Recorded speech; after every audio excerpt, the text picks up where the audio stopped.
It's one of the biggest matchups in all of high school sports, a rivalry that defines the community. And tonight, these players will have a chance to take their place in history of what will be the 46th meeting of Vigor Blount. Hello, everyone. I'm Tim Finnegan alongside my broadcast partner, Howard McCain, and Tara Reeves joining us from the sidelines here at Mattie T. Blount High School for tonight's blockbuster rivalry matchup between the Vigor Wolves and the Blount Leopards. And Howard, you can't say enough about this, what is possibly already a sold-out crowd. Oh, absolutely. You and I were making estimates earlier that it's a possibility that this stadium probably holds somewhere about 14,000. Almost to capacity. It's got to be somewhere around about 12,000 fans, rabid fans at that. Look, it doesn't matter whether Donald Trump or George Bush or maybe even Barack Obama is even in town tonight. These people in this community are out here to support this game and both of these teams. Well, no pressure is bigger than for the home team quarterback, Kadarius Toney, growing up in front of our eyes. He's a second-year starter. The junior, a lot of pressure being the hometown guy. Yeah, absolutely. And in front of an almost capacity crowd, over here on the Blount sideline, it's already electric. Trust me, as this game goes on and this game starts to get decided, you're going to see these fans go wild. And it's up to the young – well, he's actually not a young quarterback. He's a two-year starter, so he knows exactly what he needs to do. He knows his team. He knows the personnel, Tim, and I think he's not going to have much of a problem selling into this game tonight. It's the first time in the history of the rivalry that both schools have new head coaches. The first time. That speaks a lot for both of these teams. Yeah, and that each coach brings in a wealth of experience into this football game. Although they are first-year head coaches, every assistant coach aspires to be a head coach. So whomever it is that they're under, they study those guys, Tim. And if they come from a winning tradition, they bring that winning tradition and that winning mindset to their new program. Well, both Derek Scott and Lev Holly, former college football players themselves, bringing a lot of experience in that. Uniquely enough, both coaches coached together at Vigor back in 2004 in the championship team in 2006 under Kerry Stevenson. You might say they know a little bit about each other. Oh, absolutely, and that is so cool to be able to do something that you love with your brother. How many people get to do that? Most of the time we spend, our whole childhood and probably our adulthood fighting with our brother, but these guys get to work together, so that is outstanding. And with them studying under Kerry Stevenson, who's now an assistant at the University of Alabama, has been there for the past few years, studying under Kerry Stevenson, what better coach to teach you how to build a championship program? Absolutely, and for the Vigor Wolves, you got to talk about their top weapon. This guy's an athlete labeled for a reason, Brandon Rogers. You'll see him on the field tonight, number 1. This guy, 4.3 speed. You line him up, quarterback, running back, receiver. Coach, just put him on the field. Yeah, just put this guy on the field, but get the guy the ball in space. When you have a playmaker like that, as both teams are now on the field, introductions have been made, all the cheers have been given. Now we're about to line it up and kick it off, but when you get your best playmakers on the field, get them in space, Tim, and give them an opportunity to create. We've waited 364 days for this moment. Football fans, we are finally back. As we are underway, Blount receiving the opening kickoff at the 20-yard line and tackled at the 25. We're going to get a chance to see the Leopards offense first. Kadarius Toney leading this unit. Talked about him, second-year starter. He's only a junior. But he's going to have a new man in the backfield. Demetrius Vaughn graduates. He's a walk-on at the University of Alabama. Enters in sophomore running back Trey Pugh. He's 5'7", 150 pounds, and he's going to get the first crack at filling some shoes. Tim, that was Terrence Massey on the kickoff return for the Blount Leopards. He was brought down. I believe that was Nigel Schamberger who brought him down around about the 26-yard line, and that's where the Blount Leopards opened up their opening drive of the 2015 football season at their own 25-yard line. Toney lining up with Pugh in the pistol formation at around the 25-yard line. Toney comes out, play action fake, has pressure in his face, rolls out to the sidelines, looking for the sidelines, and finds it. Yeah, he was a huge amount of pressure being put on him that time at the snap by Keenan Thigpen, able to get into the backfield. But he was finally run out of bounds over here on the near side by Anthony Bradley. And, Vigor, when you look at him physically, and I told you I pay attention to two things, thighs and calves. Up front, nothing but thighs and calves, a lot of meat in the trenches. But in that secondary, Tim, a lot of thin guys, a lot of fast guys. 2nd and 12 for the Leopard offense. 2 receivers out to the left and H-back next to Tony, but Pugh's going to get the handoff going left, getting up the field, breaking through some tackles and shoved down, but not after he gets a great gain, taking him up to around the 30-yard line. Yeah, wrapped up by several Vigor Wolves, but finally taken down by Vincent Fair, the sophomore defensive lineman. Taking a look at the Blount offensive line, a lot of size for the Leopards unit as they come out on 3rd down. Pugh, no, Tony's going to keep it. A flag is thrown on the play as he's chased and tackled right around that yard marker. Let's take a look at the Blount offense. Kadarius Toney leading this unit. Mario Dungy, a two-way player, going to be at left tackle initially for the offensive line. They're going to have a couple of players sub in at that spot tonight to try him out. Ray Hunt, Robert Lacey, a lot of experience coming back for this unit. As far as the skill players for the Leopard offense, we talked about Tony, the junior. Pugh coming in at a sophomore. Going to be taking over for Demetrius Vaughn in this offense. Not enough men on the line of scrimmage on the offensive team. It's a 5-yard penalty. It is declined. 4th down. And the Vigor Wolf defense comes up big with a stop there on 4th down at the 30-yard line, and momentum shifts over to the green. Yeah, that was Charles Crawford who actually came up from his defensive back position and forced the runner out of bounds. But again, illegal procedure against the Blount Leopards. Penalty was declined, bring up 4th down, and back set to receive. Unfortunately, I can't see the player numbers who's back for Vigor, but they have 2 players back to receive this punt. A high snap. Blount's able to keep a hold of it, and a short punt down to the 50, received by Vigor up to the 40, 35, 30, pushed out of bounds inside the 30. Charles Crawford coming in there and just explodes, takes advantage of it. Had a lot of defenders right in his face, and he just makes a play for his unit. You know, it actually ended up being a good play for Charles Crawford to field that short punt, Tim. But, boy, that was so dangerous, simply because the football is wet. The field didn't drain really well after the thunderstorms that we've had come through this area. So right now we have a lot of standing water on the field. Some on the sidelines, Tim. We have a couple of puddles actually out in the field. As the night goes on, that field is going to get a little bit more muddy. It's going to get torn up. So footing is going to be an issue tonight. So the equipment manager for both of these teams better be ready to earn whatever he's being paid. The ever-dangerous Cameron Williams, only a junior, second-year starter for the Vigor offense, out at quarterback, takes the snap, looks over to his right, pressure from behind, lobs it up for his top receiver, and Rogers, a little bit of a tussle there in the end zone, but no flags broken up on the play and incompletion. He was looking for Brandon Rogers, the ever-dangerous receiver. Yeah, and Terrence Massey was on coverage as we take a look here. A lot of air under the ball. Receiver had to wait, actually had the defensive back beat.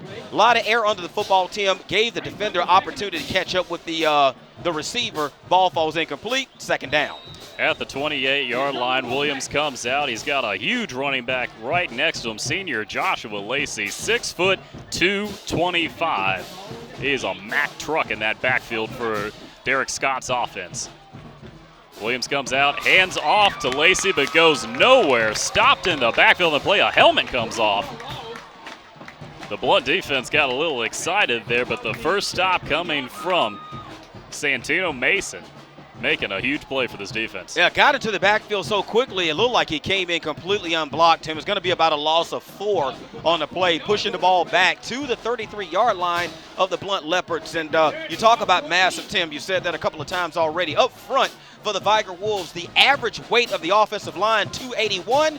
The average weight of the defensive front for the Blount Leopards, 226. Williams has pressure in his face immediately, just throws it away in the area for Rogers, but an incompletion, and it is a quick 3 and out for the Vigor offense. Yeah, that was Donadio Mason, one of the defensive ends for the Blount Leopard, who was able to get into the backfield, get in the faces of the quarterback, Cameron Williams, forced him to throw an errant pass out of bounds. Safe pass, Tim, as the punt unit comes on to turn this ball right back over to the Blount Leopards. The Leopards going to show a lot of different faces on both sides of the field tonight. Both of these teams trying to take advantage. Don't try to tell anyone this is a jamboree. It's a real game. Nobody back to receive right now for the Blount Leopards, so they're just banking on the fact that this football is going to trickle into the end zone and they'll get the 20-yard line. So everybody pretty much up on the line of scrimmage. Looks like they're in a bit of a punt block formation. A high snap. Taylor gets it. Tries to put it inside the 5. Going to take a bounce and into the end zone. Going to be a touchback. The Blount offense with their upcoming second opportunity with 9 minutes and 35 seconds remaining here in the first quarter. You know, and if you're one of the special team coaches for the Vigor Wolves, you are really, really upset with your unit because that was, first of all, a good punt. It was a good punt that could have been fielded inside the 5-yard line had those guys hustled downfield. Our officials tonight, Tim Porter, Devon Davis, Derek Petway, Donnie Frazier, Ladero Thames, John Parker, and Jonathan King on the field. There is Tony coming out in the shotgun formation. 3 receiving options to his right, 1 to the left. Ever dangerous tight end option, Charles Shepard in the slot. Gets it out to Antonio Wright as he gets up the field on a screen play. There's going to be a nice gain on the play, roughly about 7 yards. Yeah, up to make that tackle from behind. Wow, they're going to be generous on that spot. Yeah, Keenan Thigpen looks like he picked up about 8 yards on that first down play, Tim. So it's going to bring up second and short now for the Blount Leopards. At the 30-yard line, Tony. 3 receivers out to his right. A low snap gets it off to Pugh, and the sophomore is going to battle his way but go nowhere on the play, bringing up third and short right around that 30-yard marker. Yeah, that's Jylen Brown, who was able to meet the running back at the point of attack. Was able to pick up enough for the first down, Tim, so that moves the yardsticks. Ball sits on the 31-yard line, 8:58 remaining here in the first quarter. Tim, we're still scoreless. They're going to award him a first down on that play right at the 30. Fresh set of downs for the Leopard offense. Pugh gets another handoff, going to skip around one defender and go nowhere. Yeah, once again, that was Jylen Thigpen. A lot of these guys for the Vigor Wolves, Tim, are getting into the backfield, looking virtually unblocked as scores begin to come in from the area. We're going to keep you updated. Scoreless with Williamson and Baker, Bryant and St. Paul's in action, Citronelle and Theodore scoreless in the first. On second down, Tony comes out, play action fake, has some pressure from behind, gets it out to right around the 30-yard line. You're going to get tripped up and pushed out of bounds on the play. Minimal gain, if anything, and it's quickly third down, Howard. Yeah, that was a slow developing play. I'm not really sure if that dump down was the pass that the quarterback actually wanted to take Tony in the backfield. It gave the defense a lot of time to converge actually on the play. Actually lost about a half yard on the play, Tim, third down. Third and long for the Leopards. Tony comes out. Whoa, pressure immediately, and a great block by Pugh, and a strike over the right. Goes to Antonio Wright at the 40-yard line, but it looks like it's going to be shy of that first down marker. That was a good job right there of Antonio, just finding a soft zone in the zone as we look at the pass play. He was brought down on the play finally, short of a first down by Eric Phelps. So that's going to bring up fourth down and 1, Tim, and I don't see the punt team come onto the field. So looks like Blount is going to go for it. At least they're going to act like they're going for it. Tony in a bunt formation pushes forward and might have enough for a first down. Yeah, they needed 1. He probably got about 2. So they're already moving the chains, Tim. So that's going to be first down Blount. Cliff Holly going early and often here in this first quarter. 7 minutes, 40 seconds remaining. We are scoreless in the Mobile County Public Schools High School Football Game of the Week. The Blount Leopards and the Vigor Wolves. Tony comes out, a quick strike, back over to his top target, right, slips up. And there we go. Yeah.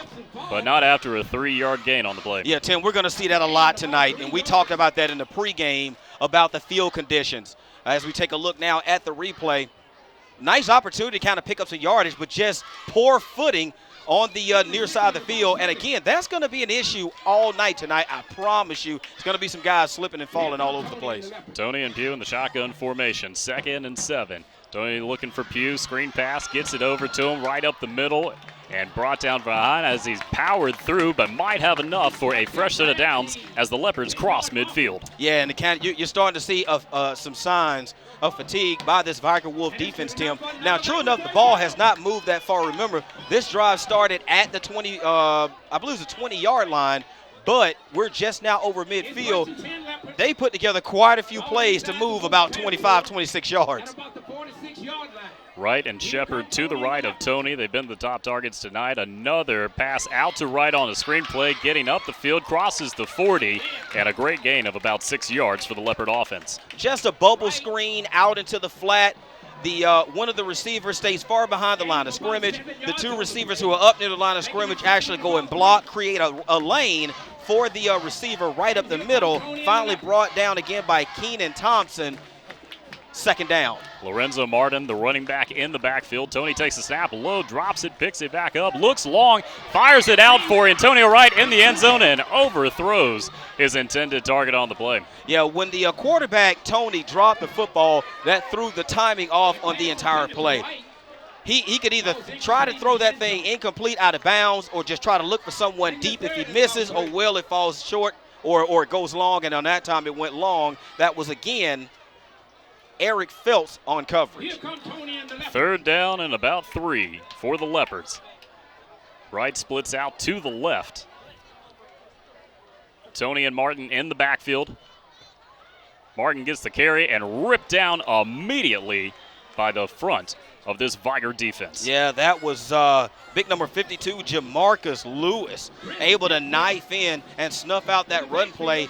Brought the runner, I believe, down right at the line of scrimmage. So no gain, I believe, Tim, on that play. So it's going to be 4th and long here for the Blount Leopards. And once again, Tim, no punt team as Tony sets up to take the snap. 5 minutes, 48 seconds here in the first.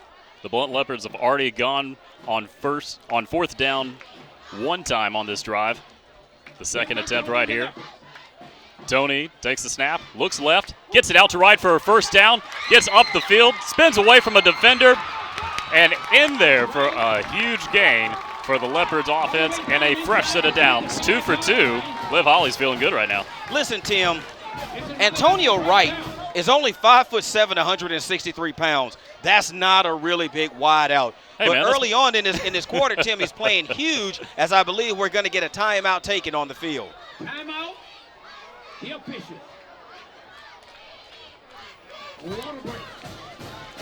5 minutes, 25 seconds here. You're watching the Mobile County Public Schools High School Football Game of the Week between the Vigor Wolves and the Blount Leopards.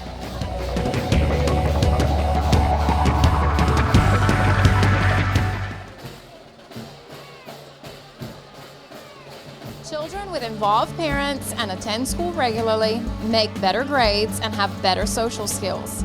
Every involved parent makes a difference. Get involved. Ask about your child's day. Explain how your education matters. Parent involvement, it matters. You can find more information on parent involvement at mcpss.com. The Environmental Studies Center is a natural sciences education facility designed to provide unique learning experiences. In addition, wildlife rehabilitation plays a vital role each day at the center. Featuring more than 500 acres of rich woodlands, the center affords teachers, students, and the general public an opportunity to experience firsthand the natural environment. Environmental Studies Center. It starts with us in the Mobile County Public Schools. Do you have what it takes to be an Envision graduate? We are pioneering students to be all they can be, from 6th grade all the way to 12th grade. I definitely would recommend Envision to other students who feel the way I feel. They really work with you, and they've gotten tutors, and you have online teachers to talk to. It starts right here. It starts right now. Envision Virtual Academy. Enroll today. Welcome back to the Mobile County Public Schools High School Football Game of the Week. Live here on Seymour.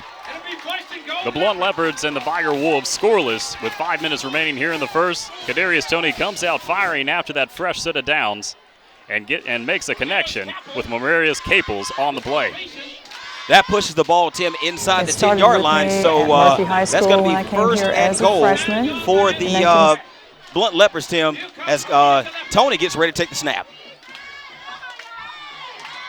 Handoff on the play and around and going to be tripped up just shy of that goal line, inching closer as the Leopards are in scoring position. Well, you know, for the coaching staff for the Blount Leopards, they have to be impressed with what they've seen out of their first-team offense here early on, Tim. They have taken this football from the 20-yard line, marched it down inside the 10-yard line of the Vigor Wolves almost effortlessly. Lorenzo Martin in the backfield gets another carry. Tony's going to keep it himself, skips around, stretches out.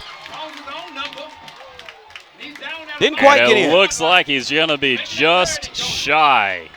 He thought he got it on that one. It's going to come up just shy of that goal line. Yeah, trust me, if Tony takes this snap from center, he is not going to He's not going to hand that football off to anybody. He's close to hitting pay dirt. This is going to be a quarterback keeper. And he does just that, pushing his way forward.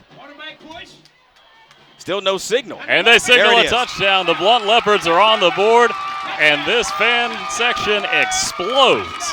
Tim, that was an 80-yard drive by the Blount Leopards, capped off by a 1-yard run by their quarterback, Kadarius Toney. Impressive scoring drive by the Blount Leopards to just take that thing right into the teeth of the Vigor Wolves. Did it mostly on the arm of their quarterback, Toney, and hitting their diminutive wideout Antonio Wright. At the end, it was Toney that punches it in from 1 yard away. Sophomore kicker Edwin Alvarado Amaya coming in for the extra point. Snaps down, Wright holds it. The kick is up. It's up. And the kick is good. The Blount Leopards strike first with a Kadarius Toney quarterback sneak, getting them on the board 7-0 with 4 minutes here in the first quarter. You're watching the Mobile County Public Schools High School Football Game of the Week.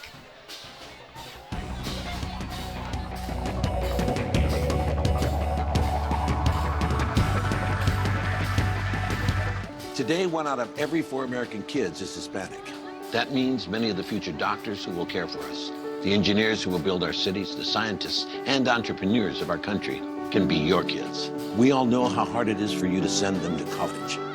This is why we want you to know you're not alone. And every day more people support you to make it happen. Many support you. And the Hispanic Scholarship Fund helps you prepare, plan, and pay for your kids' college education. HSF.net.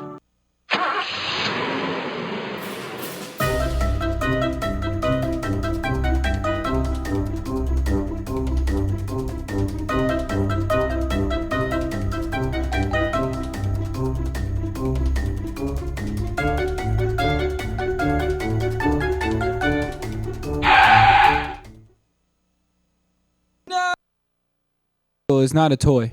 It's a responsibility. Don't text and drive. Welcome back to the Mobile County Public Schools High School Football Game of the Week. The Blount Leopards leading the Vigor Wolves 7-0 here in the first quarter. After a kickoff coming there from Edwin Alvarado Amaya, the Vigor Wolves will take over on this upcoming drive at the 26-yard line. Tyree Taylor coming in to receive for the Wolves.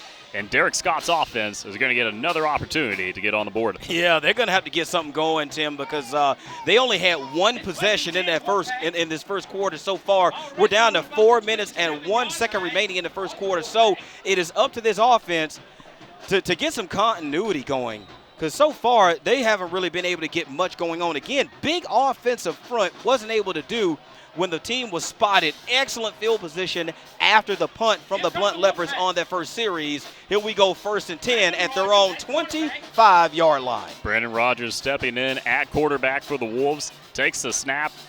Going to keep it himself, go around the right side. Got 3 defenders in his face, and it gets hit for a huge loss in the backfield. Yeah, that was Cedric Allen, the 5'8", 210 senior linebacker that did not get faked out at all on the play action, stayed with his eyes on the quarterback, Brandon Rogers, the whole time, and we look at the offensive front here for the Vigor Wolves. Talk about some size. The big senior guard, Kendall Scott, 6'3", 305 pounds. I think every coach would like that size. And again, that helps that offensive line's average weight of 281 pounds. Josh Lacey, the senior running back, got some size himself, 6 foot, 225. He's number 7 in the backfield. Rogers still at quarterback, takes the snap, going to keep it once again, spins out of defense, and sacked once again in the backfield by this Blount defense. And Tim, Rogers came down awkward. As we take a look at this replay, watch his leg buckle underneath him right there. See, this is a jamboree game. and this is your best player. Don't tell any of the fans that. I know that, and I understand that, but you need this kid for the entire season. So I do understand that they've designed a lot of the offense around him, but they're going to have to audible into some other plays that's going to help keep their quarterback safe throughout this game. We had a flag. It was an unsportsmanlike conduct penalty against the Blount Leopards. First down. That moves the ball ahead 15 yards from the spot of the foul, pushes the ball up, Tim, to the 32-yard line of the Vigor Wolves, 1st and 10. Making it 3rd and about 6. I'm sorry, that wasn't enough for a first down. Here comes the Wolfpack. 3 minutes remaining here in the first quarter. There's an upcoming 3rd and about 6 for the Vigor offense at the 32-yard line after that penalty. Both teams mixing and matching the personnel tonight. Rogers taking over at quarterback here in this second series. Williams the starter for tonight for the Wolves. Rogers lining up in the pistol formation. Lacey the running back right behind him. A lot of size at receiver, 6'3", Frederick Adams. Tyree Taylor, 6'2". Rogers takes the snap, hands off to Lacey, goes nowhere, and this Leopards defensive line wins again on this drive. That was incredible. That was Juan Copels, Tim. He's a 6 foot, 238-pound senior. Went virtually unblocked. Looks like there was going to be a counter being run by the offensive line, Tim.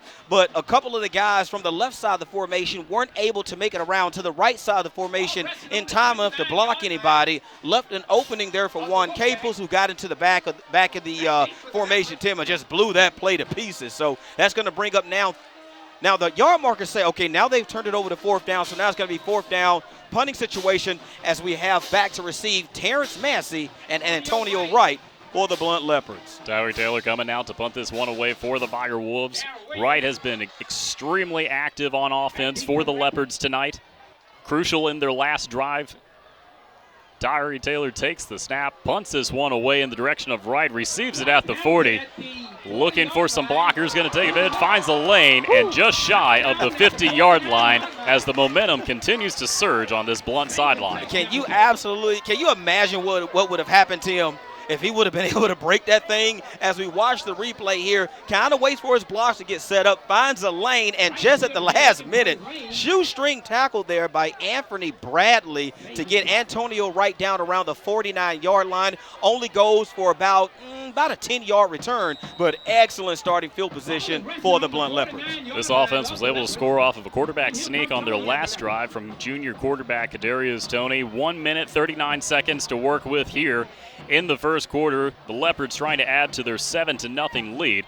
Toney out of the pistol formation, hands off to Trey Pughes, spins around a couple of defenders, fights his way forward, and is going to get a gain of about 4 yards on the play as they cross midfield. Now, Tim, there were several Leopards in on that football on that tackle. Jylen Brown was the first one to get the running back down around the ankles. But I tell you, when Pugh takes that snap from center, from his quarterback, Tim, he runs a lot bigger than he is. He's only about 5'7", 165 pounds, but the kid runs with a lot of power. Toney going back to another screen to right, trying to spin away from a defender, breaks a tackle, gets up the sideline, and another first down for this offense. Yeah, we had a flag on the far side, Tim. I believe it's going to be a block in the back that time by the Blount Leopards on the far side of the field. So that's going to nullify a nice catch and run there by Antonio Wright. But I believe this penalty is going to go against the Blount Leopards, block in the back. But we'll get the call here from the referee. I believe it was holding was the indication instead. 1 minute remaining here in the first. Blount with a 7-0 lead over Vigor. Holding on the blue team, number 9. 10-yard penalty. Replay, 2nd down. Tim, at kickoff, the temperature in the stadium was around about 87 degrees, 86% humidity, winds west-northwest at about 6 miles per hour. Now, there was a 15% chance of rain at kickoff. Now, according to weather.com, as the night goes on, the rain chances are going to continue to increase, and that's probably going to mess with footing. Pugh with another handoff on a 2nd and 11 is going to fight his way forward and get roughly 3 yards as the Leopards cross midfield once again. Again, Pugh, very short, 5'7". Well, he's actually taller than I am.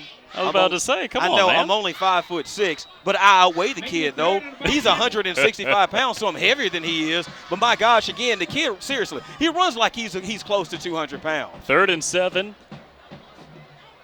Tony out of the shotgun formation, looking over to his right, pressure in his face, bounces off of a defender, rolls out to his right, looks downfield, crosses the 50, fires over to his tight end, and a reception by Charles Shepard inside the 30-yard line as the clock stops with 3 seconds remaining here in the first. Yeah, Julius Horn was on coverage as we take a look at the catch here by the big tight end, Charles Shepard, and boy, did Kadarius Toney, he came within, I believe, an inch of crossing the line of scrimmage before he threw that pass. But good job by Toney to know where he was on the field when it came to the line of scrimmage. Did not throw that ball a second later than he should have. And that's going to take us to second quarter action. The Blount Leopards leading the Vigor Wolves 7-0 as we head into second quarter action of the Mobile County Public School High School Football Game of the Week. Live here on Seymour. More rivalry action coming your way right after this.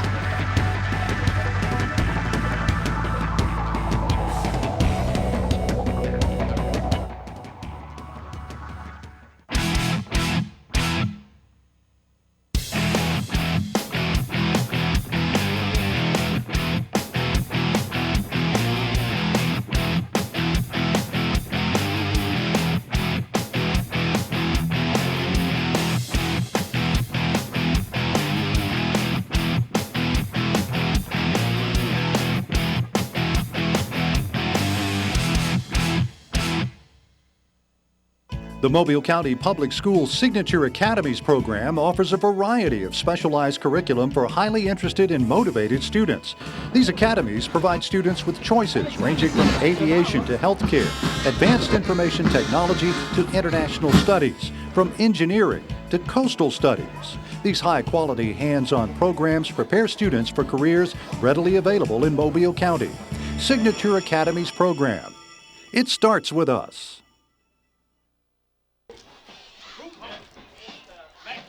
Welcome back to the Mobile County Public Schools High School Football Game of the Week, live here on Seymour. A blockbuster rivalry matchup with the Blount Leopards leading the Vigor Wolves 7-0 here at the start of the second quarter. Howard McCain, Tim Finnegan, and we also have a brand new member of our staff tonight. We have Tara, who's down on the sideline, and we're looking forward to hearing something from Tara tonight as she continues to work those sidelines and get us, those little tidbits of information, Tim, that we just can't get here in the press box. Yes, guys, after that first touchdown, Blount's coaching staff was talking to the receivers and saying you have to make sure that you hold on to the ball. Like Tim was saying, the field is wet and it's just another obstacle that they're going up against. Guys? Thanks, Tara. We've already seen a couple of players slipping out there. You got to be concerned if you're the equipment manager controlling, maybe changing out the cleats throughout the night, just get some kind of stability. We saw Antonio Wright slip in that first quarter, and we don't want any injuries tonight. Well, we know these guys doesn't have a huge operating budget like a NFL team does, so they won't be switching out any cleats, but they do have a mat, Tim, that has a lot of raised bumps on it that they can rub their cleats over, and they can get all the grass and mud out of their cleats as we have a run by Tony. But unfortunately, Tim, that's going to be nullified because I believe a flag came down on that play. Flag comes out of the Vigor sideline on first down. Referee's going to talk about this one. Tony doing a lot of running already tonight. He's a dual threat. We talked about that. Right. Before the game, he's just become a complete player. Talking with Lev Hawley in the offseason. Number 56 on the blue team. It's a 10-yard penalty. Remains first down.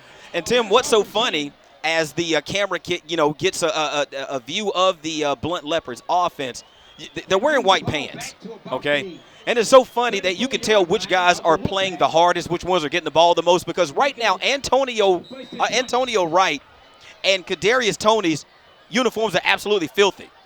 Pretty much everybody else is just still squeaky clean. So these two guys are showing, and not only are they showing Vigor, but they're showing the fans, and they're also going to be showing their opponents this season that these are going to be two players that you are going to have to game plan when they come up on your schedule. Howard, it's not just a rivalry. It's a way of life.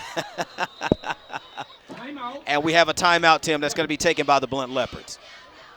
Again, we'd like to remind you that this is 11 minutes, 28 seconds remaining here in our second quarter action. The Blount Leopards leading 7-0. Kadarius Toney scoring that first touchdown for his unit. Right now they're in Vigor territory right around that 30-yard marker, and you got to think that they're going to continue to mix it up. A lot of balance on offense tonight, Howard, with the running and the passing. Yeah, and I apologize. I made a mistake on my scoring summary from that first touchdown drive for the Blount Leopards, Tim. I said that scoring drive was actually 80 yards. It was actually a 75-yard scoring drive for the Blount Leopards. So I'm going to take 5 yards of total offense away from them. I apologize. I hope nobody comes up to the press box and wants to have words with me. But, yeah, it's been an entertaining game so far, and it's been pretty much dominated by the Blount Leopards. They've done the job on offense. They've had a one just long, methodical drive, Tim, and it just really took a lot out of that Vigor defense because, again, not only were they on the field for a long time, Tim, it's hot. It's hot. And these guys are going to feel the effects of the heat and the humidity on that field. Even though the sun has already gone down, the temperature hasn't dropped a whole lot, but it's warm. The temperature is almost as hot as the pressure of the game. First down here for the Leopards after that penalty. They got a man in motion right coming on an end around. Going to go over to the left side, bouncing around a couple of blocks, breaks some tackles, and crosses into the 20-yard line. 3 yards shy of that first down marker. A huge gain for the big weapon for the Blount Leopards. It was Anthony Bradley that finally made the stop, but give all the credit to the offensive line, opening up a huge hole on the left side for, again, the diminutive wide receiver Antonio Wright, able to get a first down, pushing the ball deep into the red zone now of the Vigor Wolves. Second down. Lorenzo Martin coming back out at the running back position. 2 receivers split out to the right. Toney has a man in motion once again.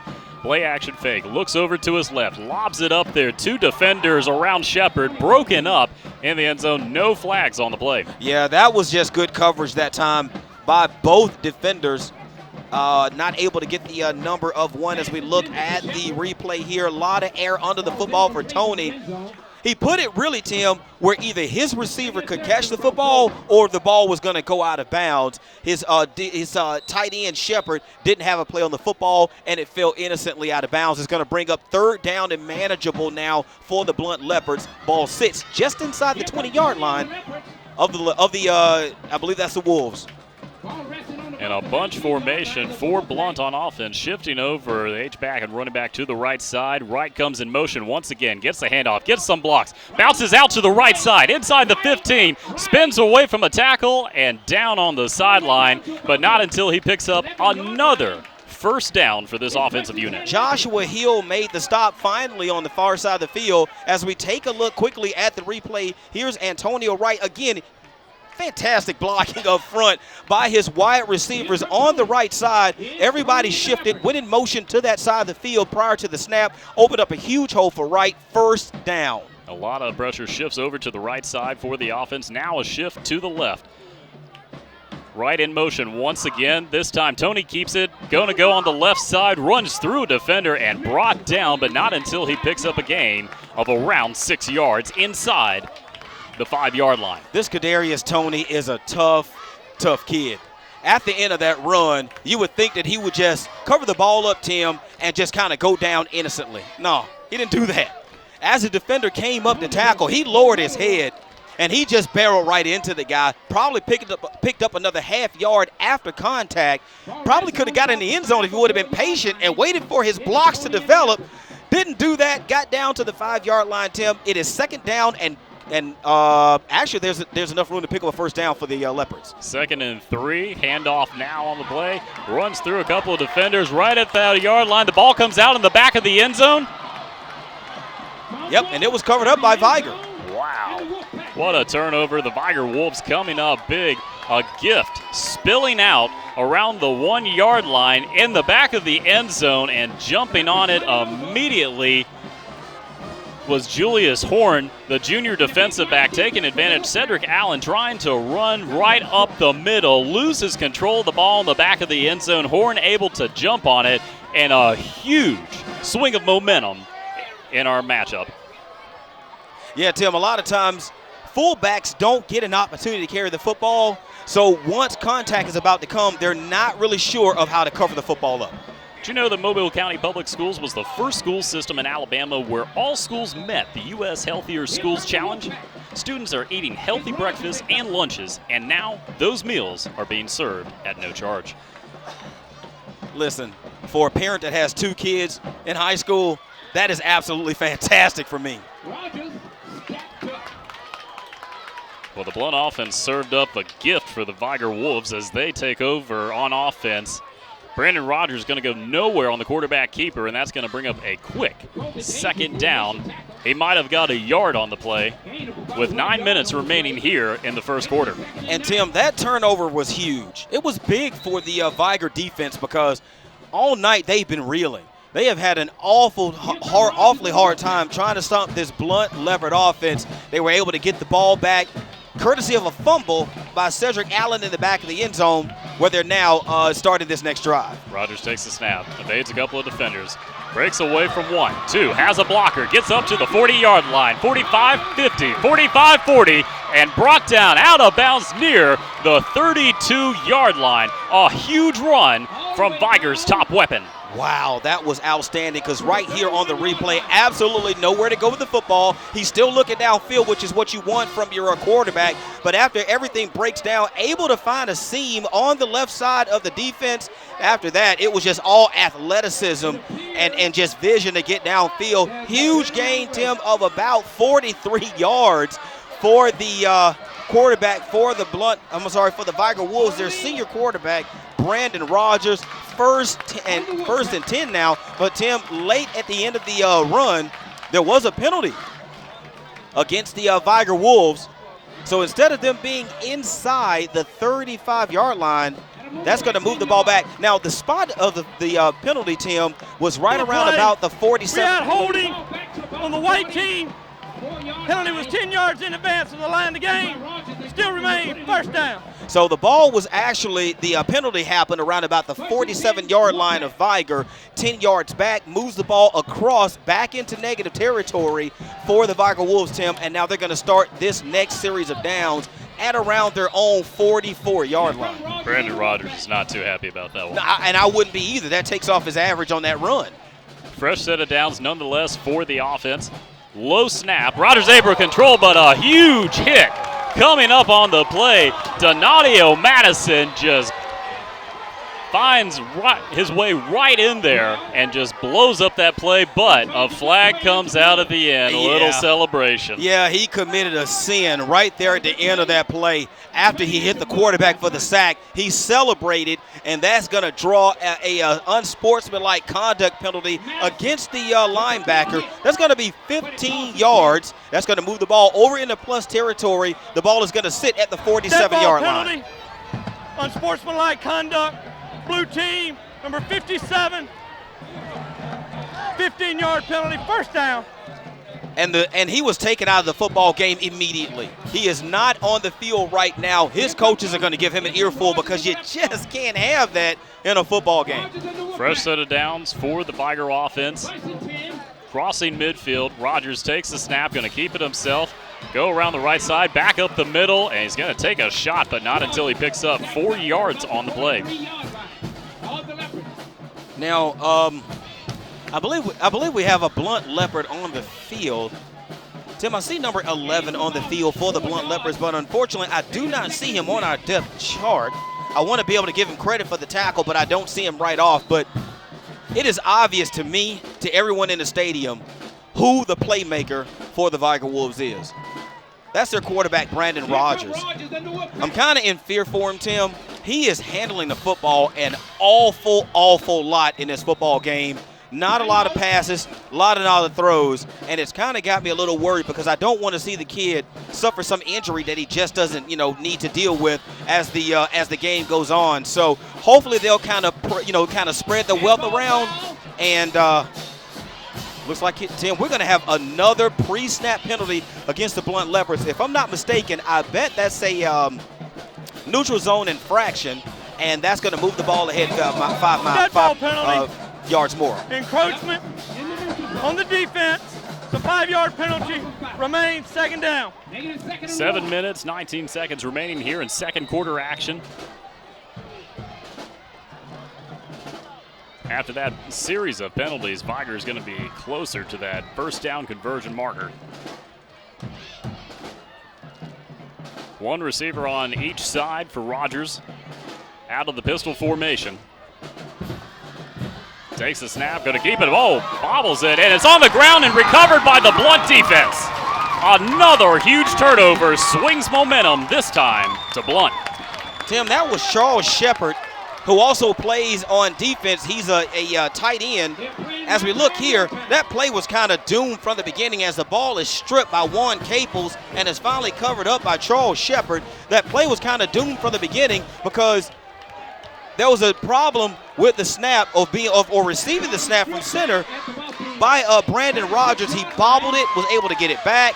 Juan Caples came in at the right moment, slapped it out of there, and gets possession now for his offense. The Blount Leopards take over at their own 37-yard line. 6:52 remaining, second quarter. The second major turnover here in second quarter action as Kadarius Toney comes out at the 35-yard line, looks over to his left, and just hits the hands of his intended target on the play. LeBaron Jones incomplete coming up on that pass attempt. Just a simple case of wanting to run with a football before you catch it. Now, that's his first target all night. Again, that was going to LeBaron Jones.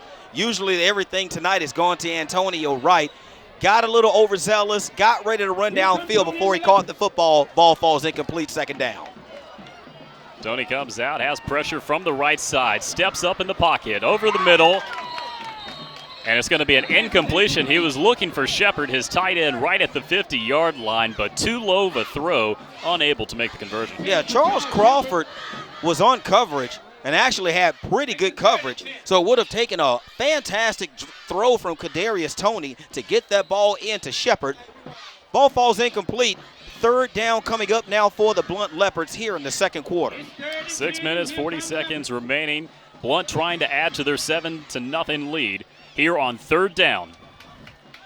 Kadarius Toney drops back to pass. Pressure immediately from every angle. Rolls out, tries to get it over to right, incomplete, and that's going to bring up a quick fourth down for this offense. Yeah, that pass, he was actually looking, as we look at the replay here, he was looking for Collins Woods, the third, downfield, but he was already engaged with blocking someone, so there was some miscommunication on what the wide receiver should have been doing downfield instead of working his way back to his quarterback, who was under duress by the pass rush from the defense. He decided to block someone downfield. As we have an official's timeout right now, not really sure what's going on as the head official walks over to speak with the coaching staff of the Blount Leopards as we get things sorted out here. But nothing is going to change. It's still going to be fourth down, Tim, as the punt team comes on now for the Blount Leopards. We've seen Lev Holly go for it twice already in this game. Might be a little deep as he smartly sends out the punting unit here. Crawford and Rogers back to receive for the Vigor Wolves at the 40-yard line. Blount looking to punt this one away from their own 10-yard line. 6 minutes, 30 seconds remaining here in our first half action. Blount with a 7-0 lead. Vigor looking to answer. A low punt down to Crawford, who's going to take it at the 50, breaks away from one tackle, two tackles. Gets a block and brought down back at the 50-yard line. Rogers trying to get a break right there as we head down to the field with Tara. There's no doubt that Blount's defense is playing hard, and we saw the coaching staff after that incompletion saying, play like the defense, play like the defense. So they're trying to get some more energy going on the offense. Guys?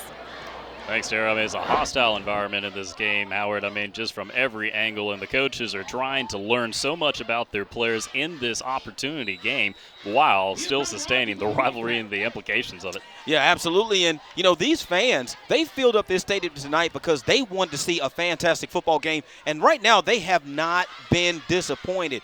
perfect field position right now for the offense for the Vigor Wolves. Ball sits on the 50-yard line, 1st and 10. Rodgers in at quarterback, rolls out to his right side, pressure in his face, evades Madison right there, but he's going to get wrapped up in the backfield for about a 6-yard loss on the play, and that's going to come up big for the defensive end for the Leopards, Mario Dungy. Yeah, and, you know, whenever the coaching staff gets an opportunity, you want to pull Brandon Rodgers to the side and say, listen, Brandon, when a play like that breaks down, and that play was blown up from the beginning, nothing went right, just simply throw that football out of bounds. Get outside of the tackles, throw that thing out of bounds, save your body for the next play. And it looks like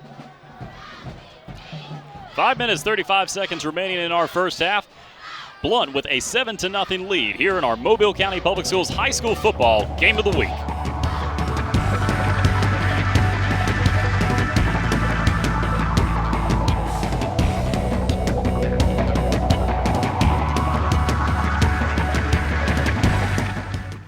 The Environmental Studies Center is a natural sciences education facility designed to provide unique learning experiences. In addition, wildlife rehabilitation plays a vital role each day at the center. Featuring more than 500 acres of rich woodlands, the center affords teachers, students, and the general public an opportunity to experience firsthand the natural environment. Environmental Studies Center. It starts with us in the Mobile County Public Schools. Attention educators, the Mobile County Public Schools would like to invite you to the 2016 Academy Conference. Learn from experts ways to integrate the Signature Academy model into your school. Join us February 23rd and 24th at the Renaissance Riverview Plaza Hotel. As Academy experts, post-secondary institutions and businesses discuss how to incorporate this model into your school district. Register early as seating is limited. The 2016 Academy Conference, preparing students to be college and career ready. Welcome back to the Mobile County Public Schools High School Football Game of the Week. The Blount Leopards leading the Vigor Wolves 7-0 here in second quarter action.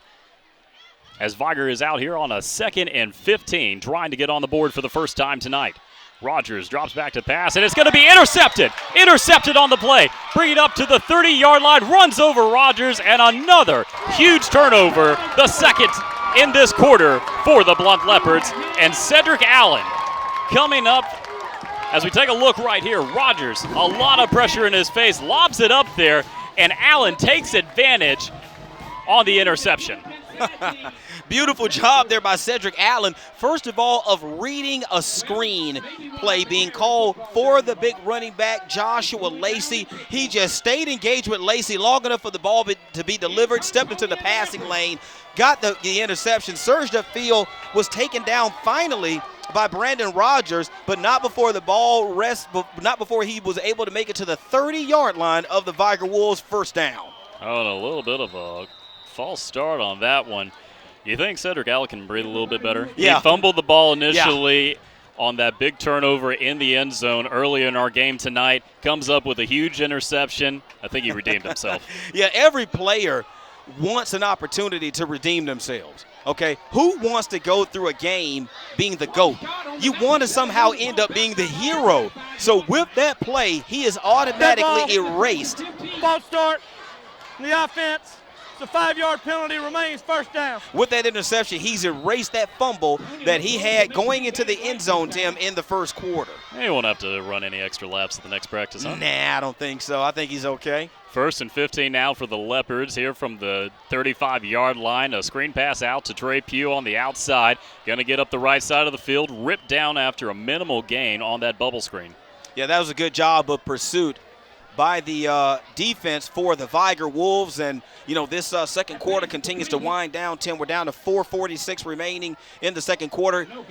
Once again, Tim, this Vigor Wolf defense has been on the field a lot here in the first half. And, boy, I know they cannot wait for halftime to get here. 4 minutes, 30 seconds remaining here in our first half. Blount looking to add to their 7-0 lead. A strike over the left side, too high for his intended target on the play. Tony trying to find Terrence Massey on the play, unable to make a connection. Yeah, it was either one of two things or both in a combination, Tim. The football is probably a little wet because the field is really, really wet, and it's a possibility that his gloves may have been wet as well. Wet gloves, wet football, baby, you're not going to make too many catches with those two things coming together. 3rd and 14 as the clock stops with 4 minutes and 25 seconds remaining. Tony drops back to pass, looking over to his left side. A high catch for Antonio Wright. And it's going to bring up a 4th down at the 26-yard line as we head down to the field to find out about that Blount player. Tara, what happened? Yeah, the injured player, number 11, his name is Portland, said he came down on his knee wrong, but he's fine and he's ready to go. Thanks, Tara. We talked about the safety of these players because of the field conditions tonight. 4th down inside the 30-yard line for the Blount Leopards. They're going to go for it here as we are under 4 minutes remaining here in our first half. Kadarius Toney already has 1 touchdown to his name tonight. He's trying to add to it for his offense here on 4th and 8. Drops back to pass, looks over across the middle, a high, and it's going to be picked off. Charles Crawford coming up with the interception up to the 30 and down inside the 35-yard line. Tony was looking for his big tight end target. Charles Shepard bounces off his hands, and Charles Crawford, the safety for the Vigor Wolves, comes over and takes advantage. Yeah, that's just a great job of ball skills there by the defensive back, just in the right place at the right time as Crawford secures the interception, finally taken down by the quarterback, Kadarius Toney. And Kadarius Toney did something, Tim, that they're trying to teach these players to not do, and that's not to tackle head first. When he went under Crawford to get him down, he lowered his head, Tim. That's how concussions and neck injuries happen a lot in the game. You need Toney, if you're Blount, for this entire season. Don't want him sticking his head where it doesn't need to be. 4 turnovers in this quarter for both of these teams. Cameron Williams back in at quarterback for the Vigor Wolves, runs up the middle and is able to get a gain of about 3 yards as they approach that 40-yard marker. Yes, Antonio Mason was able to bring Cameron Williams down around about that big puddle on the football field at about the 39-yard line. That is going to be rough terrain for these guys all night long in that area where the Vigor Wolves are currently at the line of scrimmage. Just a lot of, the field just didn't drain very well, so we have a couple of puddles in places here on the football field. 2nd down and looks like about 6 to go. Less than 3 minutes remaining here in the first half. Williams takes the snap, hands off to his big running back Lacey, powers through 1 defender, 2 defenders, rips and spins, and right down at the 44-yard line, a fresh set of downs for his offense. Yeah, LeBaron Jones and also Donadio Mason combined on the stop. This kid is impressive as scores start to come in. St. Paul's with a 9-7 lead over Bryant in first quarter action. As we take a look at scores from around the Mobile area tonight, Theodore with a commanding 20-0 lead over Citronelle in first half action. Benjamin Russell with a 14-6 lead over BC Rain as the Red Raiders are on the road trying to be a playoff contender once again. Yeah, BC Rain, one of the surprise teams last year. Last night's action, Enterprise beating Murphy in their Jamboree matchup 17-14. Late heroics for Enterprise. Low snap, Williams able to handle it, pressure in his face, rolls out to his right, gets up the middle, goes nowhere. Mario Dungy comes up with another big tackle in the backfield. Yeah, just excellent coverage downfield by the defensive secondary for the Blount Leopards. Quarterback Williams just had to eat the football, Tim. Had to try to surge upfield, get what he could. And I believe we're going to have a timeout, Tim. Timeout taken by the Vigor Wolves. The Blount Leopards are leading 7-0. 1 minute, 46 seconds remaining here in first half action. Cameron Williams, Brandon Rogers sharing snaps at quarterback tonight for Derek Scott's offense. They've got about 1 minute and 40 seconds to work with here in the first half hour. They're trying to get on the board and get some momentum carried into halftime. Yeah, you're going to need some type of positive to go for this offense going into the locker room. The defense has done its job, Tim. It's only held the Blount Leopard offense to just 1 single score. This offense has got to show some signs of continuity. Right now, a lot of trouble up front trying to just block the defensive front for the Blount Leopards. We've seen time and time again guys getting into the backfield, disrupting plays, disrupting timing for Brandon Rogers, who just has not been able to get into a rhythm all night long. Turnovers have been the story of this second quarter. 4 combined for both of these teams. The 2 most important coming from Cedric Allen. Yeah. For and against. Yeah. And like I said, he went from GOAT to hero because you and I both saw him have a fumble going across the goal line early in the first quarter. Ball was covered up by the Vigor Wolves. And we also saw him get an interception on Brandon Rogers on a botched screen play. 2nd and 12 now for Vigor. Williams takes a snap. Pressure immediately in his face. Spins out of it. They're going to blow the play dead. Yeah, and that's a good call, Tim. He was pretty much dead to rights because Juan Caples got into the backfield, and they just didn't want to see the quarterback take any unnecessary punishment as we get a second time out here being taken by the Vigor Wolves. Well, why not? Derek Scott trying to take advantage of all the time he can get as the clock stops with 1 minute, 37 seconds remaining here in the first half. Vigor trying to get some kind of momentum. Get on the board. They're down 7-0. It's a hostile environment here on the beautiful campus of Matty T. Blount High School. Oh, yeah, and, you have to give your hats off to the staff that was able to get this field prepared because right there at the midfield stripe, brand new logo tonight. They're on the field. Beautiful logo out there of a leopard for the Blount Leopards tonight as they debut their new logo. They debut new uniforms. They debut new helmets. I just love it. Beautiful purple and white uniforms, purple helmets with a beautiful silver leopard on each side. Gray face mask. I love those matte helmets. The helmets that don't have the shine on them. I love those matte helmets. They look absolutely fantastic. And also on the other side of the field for the Blount Leopards, they're also debuting their new look tonight. They have a new logo. They have silver helmets with the Vigor are debuting their new look tonight. All white uniforms, silver helmet, green wolf on one side, their number on the other. Just beautiful. New Beautiful helmets, to see. new mindsets, new coaches. New season. I'm glad football's back. Oh, me too. Williams rolls out to his left, pressure in his face, lobs it up there and way out of bounds. And that's quickly going to bring up 4th and 15 for the Vigor offense. Yeah, Brandon Rogers was the intended target over there on the left side. Just nothing there. Ball goes out of bounds. Were there any flags? It doesn't appear to be. Okay.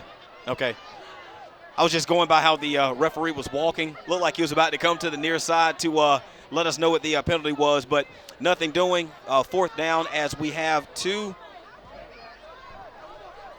Leopards back to receive. That's going to be Terrence Massey and also Antonio Wright set to receive this punt from the Vigor Wolves. The ever dangerous Antonio Wright trying to get the crowd pumped up over there with 1 minute, 33 seconds remaining here in the first half. Tyree Taylor, a skyrocketing punt, going to go over the head of Wright. Did he touch it?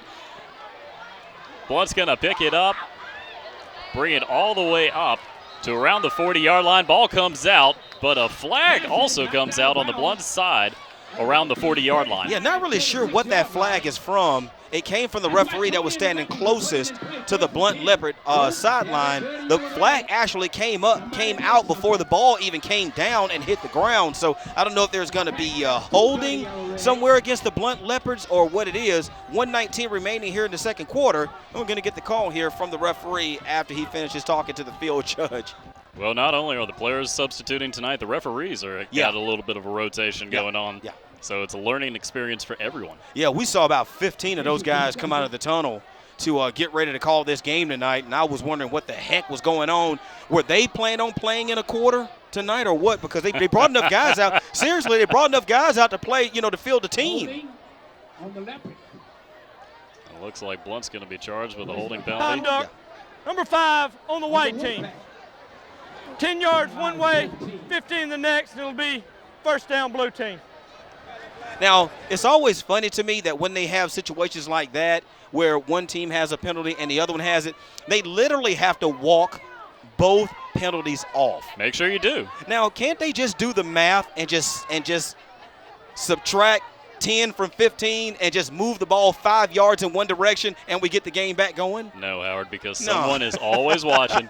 Make sure you walk off my penalty yard. You know what's happening. I know. You know what happens. I know. Hey, man. Hey, don't be skimming over there on those 5 yards now. Just because I know it doesn't necessarily mean I have to like it, but that's okay. It's okay. Ball now sits on the 42-yard line of the Blount Leopards, 1st and 10. Tony comes out, goes to his favorite target, Antonio Wright, met Nice. immediately on the play by the sophomore cornerback, Eric Phelps coming up with a big tackle. Wright going nowhere as we approach a minute remaining here in the first half. Yeah, you can see as the second quarter is going on, Tim, and we're going to get another timeout here taken by Blount, 109 left in the second quarter.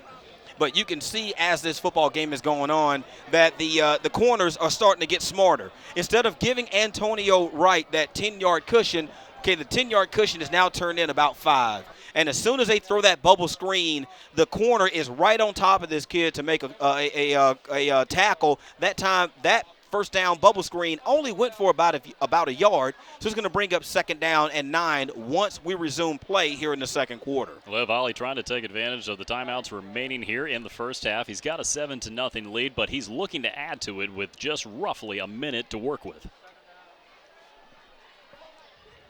You can tell that these fans are absolutely just sitting and waiting for something to cheer for. They haven't had a whole lot to cheer for tonight because there's only been one total touchdown put on the board by both teams. That was in the first quarter, a 75-yard drive led by their junior quarterback, Kadarius Toney. 75 yards, he finally punched it in for a 1-yard score, and the PAT was good. And so far, both teams have pretty much been at a stalemate, nothing doing as far as scoring. It's a rivalry game. You got to love the defensive battle. Yeah. Tony comes out, another quick strike to Wright. Breaks away a flag in the backfield as Wright, ripped down from behind. Near the shoulder pad tackle on that one. No flags down there, but back at the 35-yard line as we take a look right here. Gets it out to Wright cleanly, but the flag comes out, and he's going to get up the field. But look at this tackle here towards the end. Ouch. Yeah, you don't want to see that, early on in this season because you just want to get out of the game without any injuries. But, Tim, that's going to be a roughing the passer penalty against the Vigor Wolves. So, roughing the quarterback, number 13 on the white team, 15 yards to the end of the run, automatic, first down. That's Jalen Brown, the senior linebacker who came in and hit Tony late. So that's going to tack 15 yards at the end of the run by Antonio Wright. So now the ball is now on the 31-yard line of the Vigor Wolves, Tim. Right at 1 minute remaining here in the second quarter. Blount still on offense. Switching around some personnel. Charles Shepard lining up in the slot. The big tight end, a botch snap. Tony just trying to maintain possession, and he's just going to have to fall. Yeah, and that was the right thing to do for Tony because that play was absolutely dead. No sense in doing something silly and risking an injury. So he simply gathered the football and just went down as the Vigor Wolf tacklers were able to pile on top of him. Lost a few yards on that play. It's going to bring up 2nd and about 15. 30 seconds remaining here in our first half. Blount trying to add to their 7-0 lead. Tony fires out to Wright. Breaks away from one tackle up to the 30. Scoots inside to the 20 and hit from behind as the clock continues to run. Antonio Wright picking up close to a first down for the Leopard offense. Joshua Hill on the tackle, and I can't understand why Antonio Wright is being given such a huge cushion here as we look at the replay by Eric Phelps. I guess he just doesn't want the kid to get behind him, but if you look now, they're playing off of him a good 10 yards right now on offense, giving a lot of room to get the ball to Antonio Wright as Tony steps up and clocks the football, Tim, as we only have about 12.7 seconds left in the second quarter. Sense of urgency right now for the Blount Leopards if you're trying to capture some more momentum going into halftime. Well, by clocking that football, that gives your offense at least 2 throws into the end zone. Second down, that's going to give you at least 2 throws into the end zone. Maybe somebody can pull that thing down for a score. Right, lined up out to the left. Tony takes the snap, play action, looks over to that side and almost intercepted on the play right off of the hands of Julius Horn in the end zone. Tim, you know what a defensive back is, right? I've said it several times. You got to know it by now. Defensive back is a wide receiver that just could not catch. Remember that? Okay, Julius Horn is a defensive back. Ball went straight through his hands, had an opportunity for an interception, and take it into the locker room instead. It went right through his hands. I can't say much. I probably would have dropped it too. Tony out of the shotgun formation. 2 receivers on each side. He's going to keep it himself. Go up the middle. Scoots around his blockers on the right side. The ball comes out again. Another turnover. This time picked up by the linebacker for Vigor. Another turnover, this time coming from Joshua Hill. And that is going to end our first half, the 5th turnover of this first half. What a crazy turn of events. Right there, Kadarius Toney is looking like a Hall of Fame halfback with the football. And just at the very end, as he tries to spin, ball comes loose. Ball is secured by the Vigor Wolves linebacker. We go innocently into the half with the score still 7-0, Blount. It's a rivalry game, Howard. You can't ask for anything more than neck and neck battling on both sides of the ball. 5 turnovers, 1 round of scoring. But we're going to head down to the field with Tara as she has the Blount head coach, Lev Holly. Coach, your defense has really shown up this game, making some huge stops, forcing turnovers, and holding Vigor scoreless. Are you surprised at how well they're doing this first game? I'm not surprised. They're prepared, and they're a veteran group, so we expect that. And you've had the lead the entire game. How are you going to keep control of the tempo coming into the second half? We just got to go in and make some adjustments on what we're doing. We see some things that they're doing on defense I think we can take advantage of. But biggest thing with us, we can't turn it over. We got two key turnovers down here in the red zone. But for the most part, I think we're in a great situation. We'll be okay. Thanks. Guys? Thanks, Tara. You heard from Coach Holly right there, talking about the turnovers, going to make some adjustments. Right. We're going to make some adjustments as we head into halftime coverage. Sounds good. With the Blount Leopards leading 7-0 over the Vigor Wolves in the Mobile County Public Schools High School Football Game of the Week.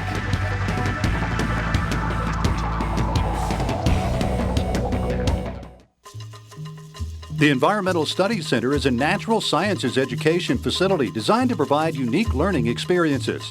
In addition, wildlife rehabilitation plays a vital role each day at the center. Featuring more than 500 acres of rich woodlands, the center affords teachers, students, and the general public an opportunity to experience firsthand the natural environment. Environmental Studies Center. It starts with us in the Mobile County Public Schools. Attention educators, the Mobile County Public Schools would like to invite you to the 2016 Academy Conference. Learn from experts ways to integrate the Signature Academy model into your school. Join us February 23rd and 24th at the Renaissance Riverview Plaza Hotel as Academy experts, post-secondary institutions, and businesses discuss how to incorporate this model into your school district. Register early as seating is limited. The 2016 Academy Conference, preparing students to be college and career ready.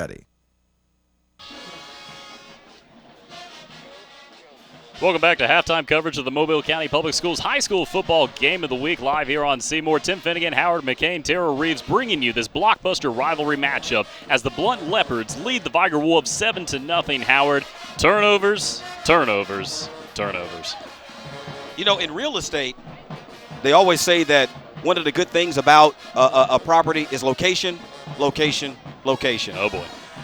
This is not selling real estate tonight. This is trying to protect real estate. And you can't do that when you have turnovers. You saw the coach for the Vigor Wolves going into the half really disgruntled about the red zone turnovers. And they see it. That was a Blount head coach that feels like if they're able to keep those turnovers low, there's some things that they can exploit and possibly be up more than 7-0 tonight. But fortunately for the Vigor Wolves, who are involved in those turnovers, they really didn't come back to bite them, and they're only down 7-0. Well, this game is living up to the hype of the intensity that is this rivalry. It means so much to this community, and the players are playing their hearts out every single play in this matchup. We're seeing a little bit. They're getting the jitters out in this first half. It's still only a 7-0 game. A lot of back and forth. I'm excited for the second half. Oh, absolutely. And one of the things I love about football, I love the uniforms, right? Oh, yeah. But one thing I love more about uniforms are dirty uniforms. These field conditions have been horrible. But these guys have been able to get traction, especially at the wide receiver position. Antonio Wright in the first quarter has just been lights out. They've been throwing him a lot of bubble screens out into the flat, and when he gets the football, he's done a great job of creating. And again, that's led to this 7-0 lead. An intense matchup with the Leopards leading 7-0 here in halftime. We're going to head down to the field for a little action of the band as we're listening to the Vigor Wolves.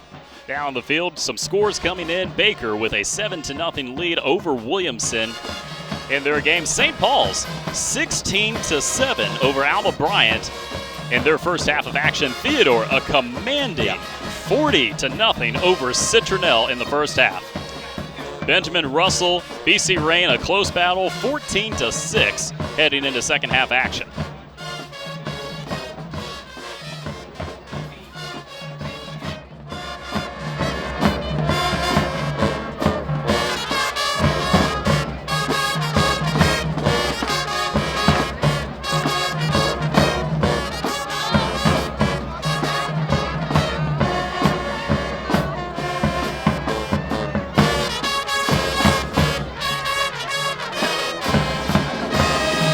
Show your love for the Dazzling Dog.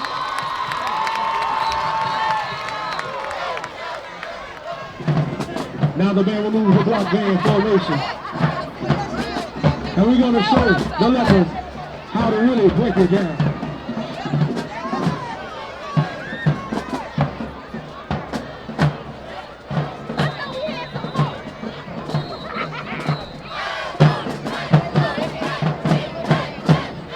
Now the band will get down to the sounds of This Is How We Do. This is how we do it. Yeah. Hey. This is how we do it. Come on. Yeah. This is how we do it. Come on and rock with it. Come on and rock with it. Come on, rock with it. With the rerun, yeah. Come on. Yeah, here we go. Everybody, here we go with the kid in place. Come on. Let's kid in place. Now, bring around it. Yeah. Here we go.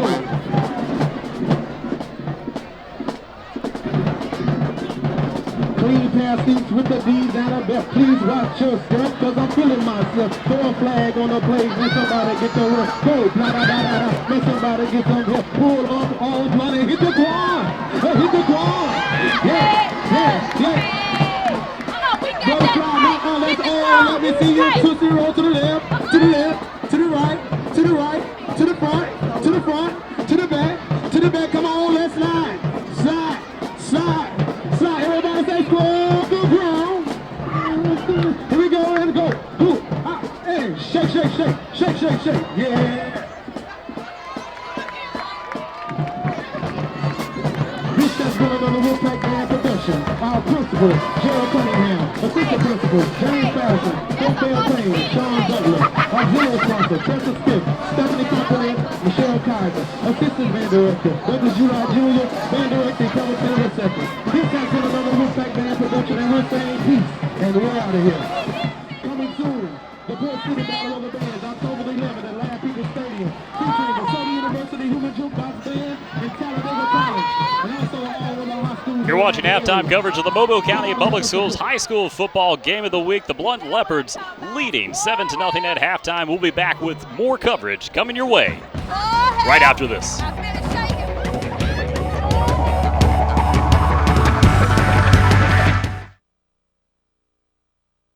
See that the Mobile County Public School system, I would give it an A+, an excellent education. And I feel that they prepared me for my future career. I feel that I received not only the fund of knowledge that I need, but the social skills, communication skills that is needed to compete with any other student, not just in Mobile County particularly, but nationwide.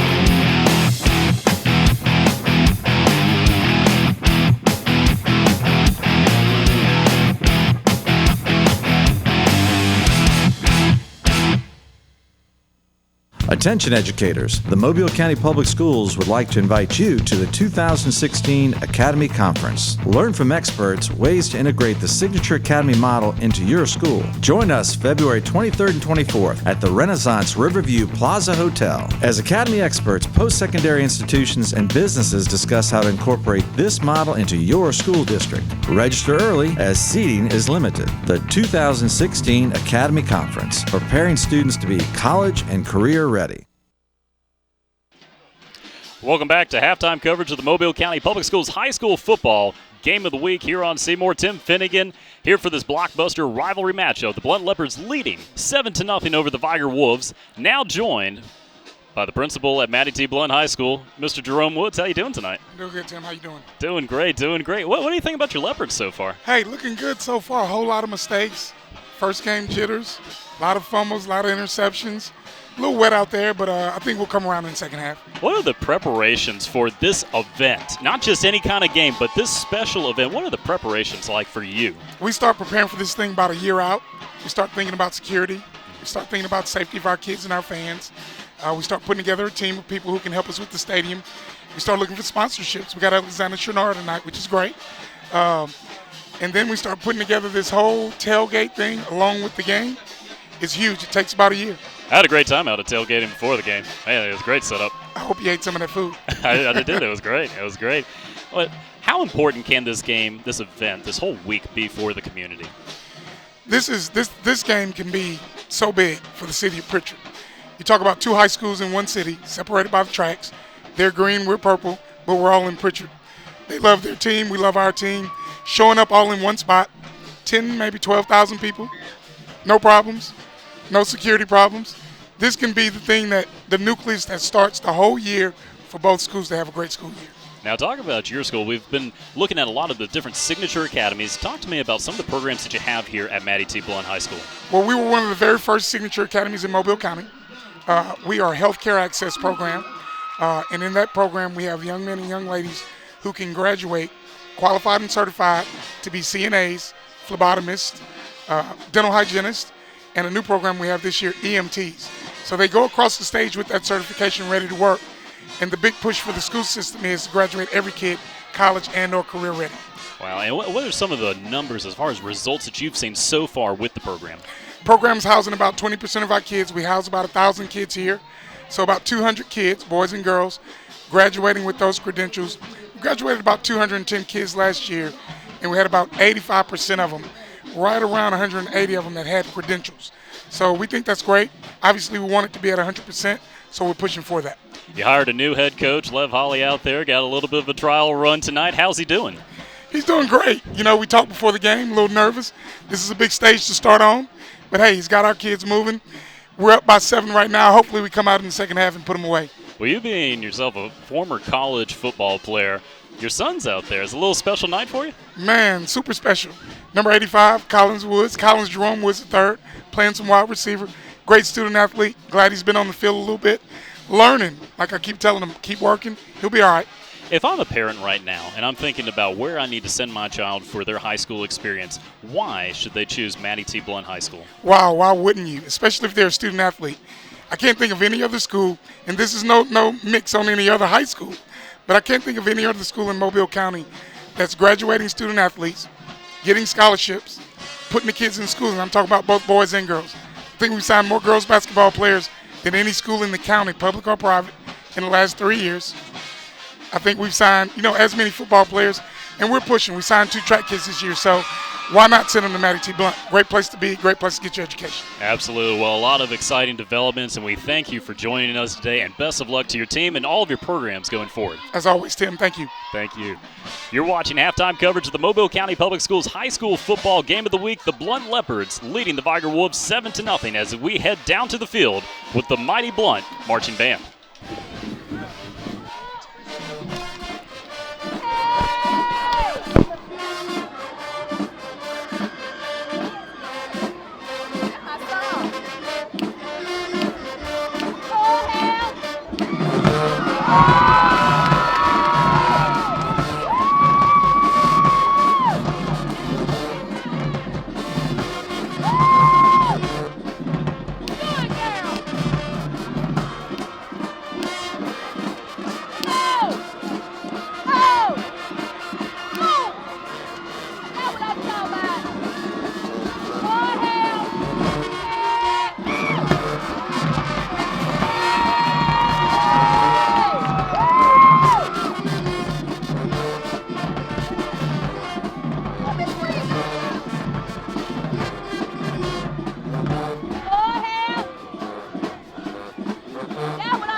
You're watching halftime coverage of the Mobile County Public Schools High School Football. Game of the week, the Blount Leopards leading the Vigor Wolves 7-0. We've got second half action coming your way right after this.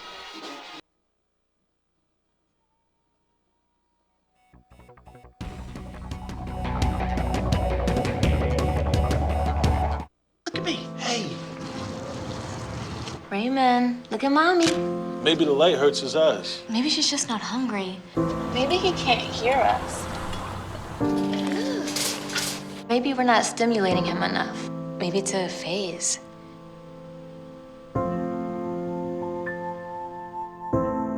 Avoiding eye contact is one early sign of autism. Learn the others today. The sooner it's diagnosed, the better. Do you have what it takes to be an Envision graduate? We are pioneering students to be all they can be, from 6th grade all the way to 12th grade. I definitely would recommend Envision to other students who feel the way I feel. They really work with you, and they've gotten tutors, and you have online teachers to talk to. It starts right here. It starts right now. Envision Virtual Academy. Enroll today. The Environmental Studies Center is a natural sciences education facility designed to provide unique learning experiences. In addition, wildlife rehabilitation plays a vital role each day at the center. Featuring more than 500 acres of rich woodlands, the center affords teachers, students, and the general public an opportunity to experience firsthand the natural environment. Environmental Studies Center. It starts with us in the Mobile County Public Schools. Attention educators, the Mobile County Public Schools would like to invite you to the 2016 Academy Conference. Learn from experts ways to integrate the Signature Academy model into your school. Join us February 23rd and 24th at the Renaissance Riverview Plaza Hotel as Academy experts, post-secondary institutions, and businesses discuss how to incorporate this model into your school district. Register early as seating is limited. The 2016 Academy Conference, preparing students to be college and career ready. Welcome in to halftime coverage of the Mobile County Public Schools High School Football Game of the Week. Tim Finnegan, Howard McCain, and Tara Reeves bringing you this blockbuster rivalry matchup between the Blount Leopards and the Vigor Wolves. And Howard, we're gearing up for the second half. We saw a lot of turnovers in the first half, but going into halftime, you got to think both of these coaches looking to make a lot of adjustments. Oh, absolutely. You know that was the number one subject in the locker room are these darn turnovers. So we're going to see what's going to happen with both teams as we come back in the second half, but we do have a special guest. Tara's down on the field now with Vigor head coach Eric Scott getting ready for the second half. Tara. Coach, you've had a lot of turnovers this game. What are you focusing on in the second half to keep control of the ball? Yeah, ball security. We're working on that. My guys are having a tough time hanging on to it right now. But we got to protect the ball in the second half, and we really stressed that in halftime. So hopefully we'll come out after halftime and get it together. You're only down 7. You have an entire half to go. What was the message to these guys to get over the first game jitters? Well, that's exactly what we told them. The first half is over with. We played that game. We didn't know a whole lot about our opponent coming in. So we were out there kind of blind. So we told them you got through that hard part, settle down. We're starting to move the ball some offensively. Well, defensively, we're playing pretty good. So we want to keep that up, but we want to definitely take care and move the ball on offense. So. All right, thanks, Coach. Thank you much. Guys. Thanks, Tara. Derek Scott talking about trying to just get his players to calm down a little bit, get the jitters out. It's a rivalry matchup for a reason. And so now you got the first half. Luckily, right now for both of these teams, it's only 7-0. Blount would like to extend that lead. Vigor still looking to get on the board. And you mentioned that this is a rivalry game, and that will cause its own set of jitters.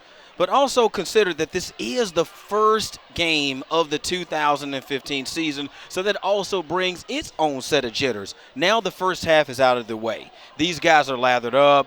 They've been sweating. They've been running. They finally got an opportunity to get hit by somebody else other than their own guys in practice. So now you should see these guys settle down and get back to the basics and get back to what it is the coaches has shown them what to do in preseason camp. And they're going to come out here in the second half. I believe you're going to see a totally different ball game than what you saw in the first half.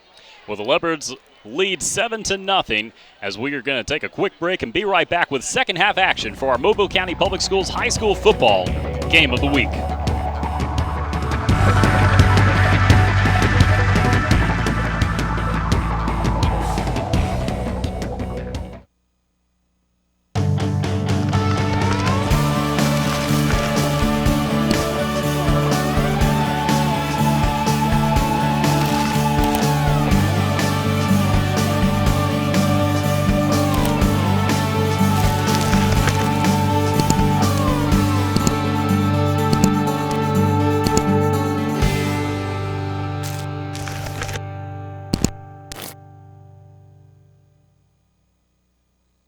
I believe that the quality of education that I received at the Mobile County Public School system, I would give it an A+, an excellent education.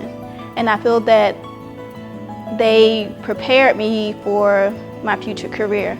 I feel that I received not only the fund of knowledge that I need, but the social skills, communication skills that is needed to compete with any other student, not just in Mobile County particularly, but nationwide. Welcome into second half action of the Mobile County Public Schools High School Football Game of the Week. Tim Finnegan, Howard McCain, Tara Reeves bringing you this blockbuster rivalry matchup as the Blount Leopards have a 7-0 lead over the Vigor Wolves. Yeah, and we went into break with a beautiful shot of the starting quarterback for the Blount Leopards. Again, that was Kadarius Toney, who's had just an excellent first half. He and Antonio Wright at the wide receiver position have been virtually unstoppable here as we take a quick peek at the sideline for the Blount Leopards. Right now, they're in the opposite end of the end zone stretching. And there we go. We have a shot of those guys stretching. But yeah, those guys were the playmakers of the first half. Interesting to see how much playing time they're going to get coming out in the second half, Tim, as we get ready to kick this ball off and get the second half started in just a little bit over a minute. Well, we talked to Mr. Woods at halftime, the principal here at Matty T. Blount High School, and he just stressed the importance of how much this game can mean to not only the players and coaches, but the fans and the community. Sure. Yeah, and this is a big game. And believe it or not, this game has a big impact on the local economy. All of these people in this stadium tonight, they're spending money. So when you have games like this helps boost the things that are going on in your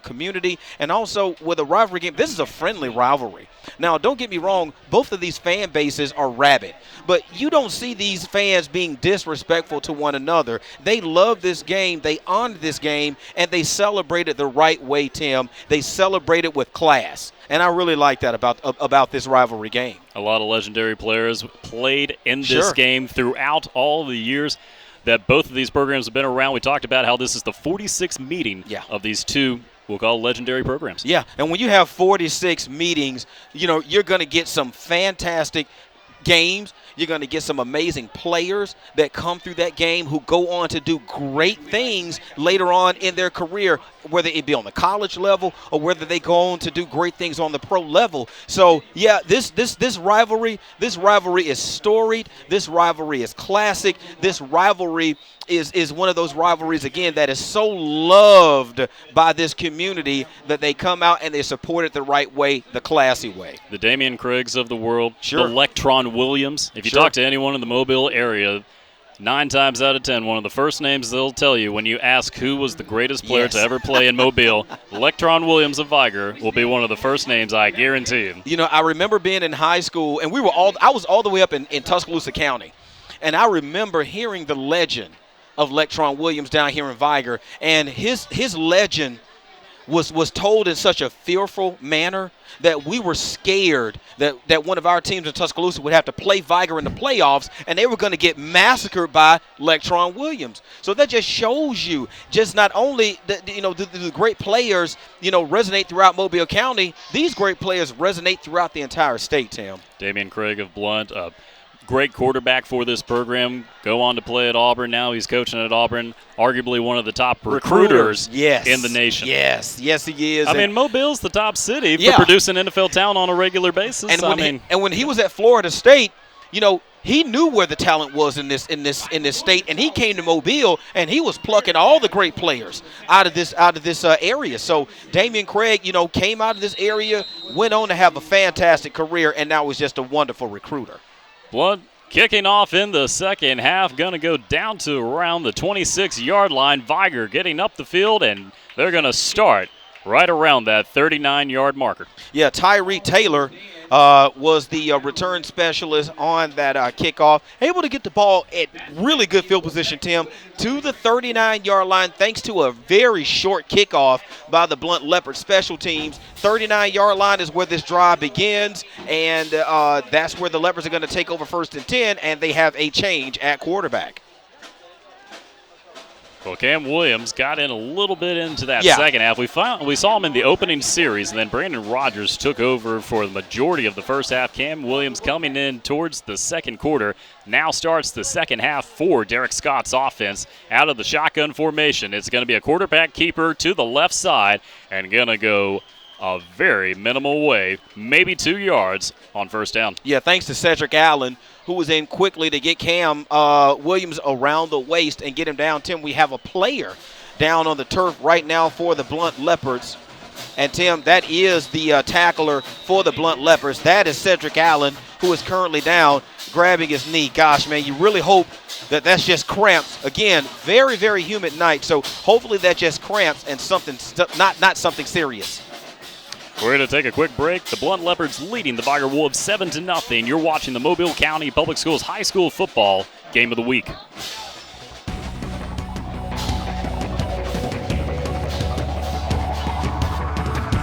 Welcome to Understood.org, a free online resource for parents of kids with learning and attention issues, with personalized recommendations, tools, and daily access to experts to help your child thrive. Understood.org, because understanding is everything.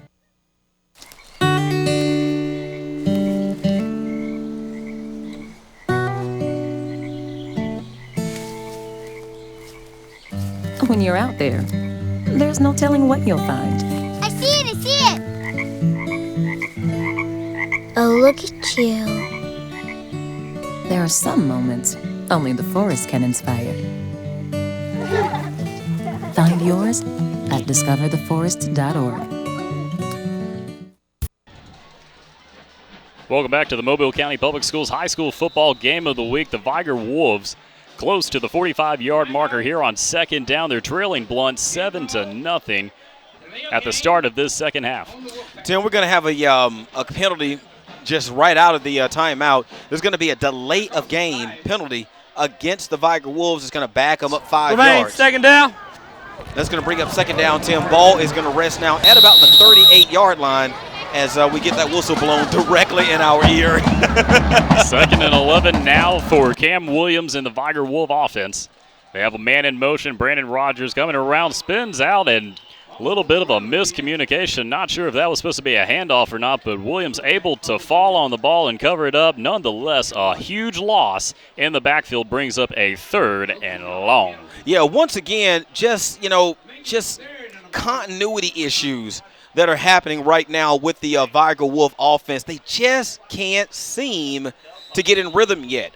Again, a botched snap there by the Vigor Wolves caused a bit of a fumble by the quarterback that throws off the timing because they were going to hand it off, sort of a sprint handoff to the right side. Just nothing happened.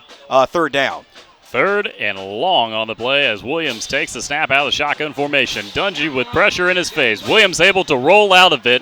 And they're going to blow the play dead, and Williams is not happy about it. Yeah, I thought that whistle might have been just a half second early.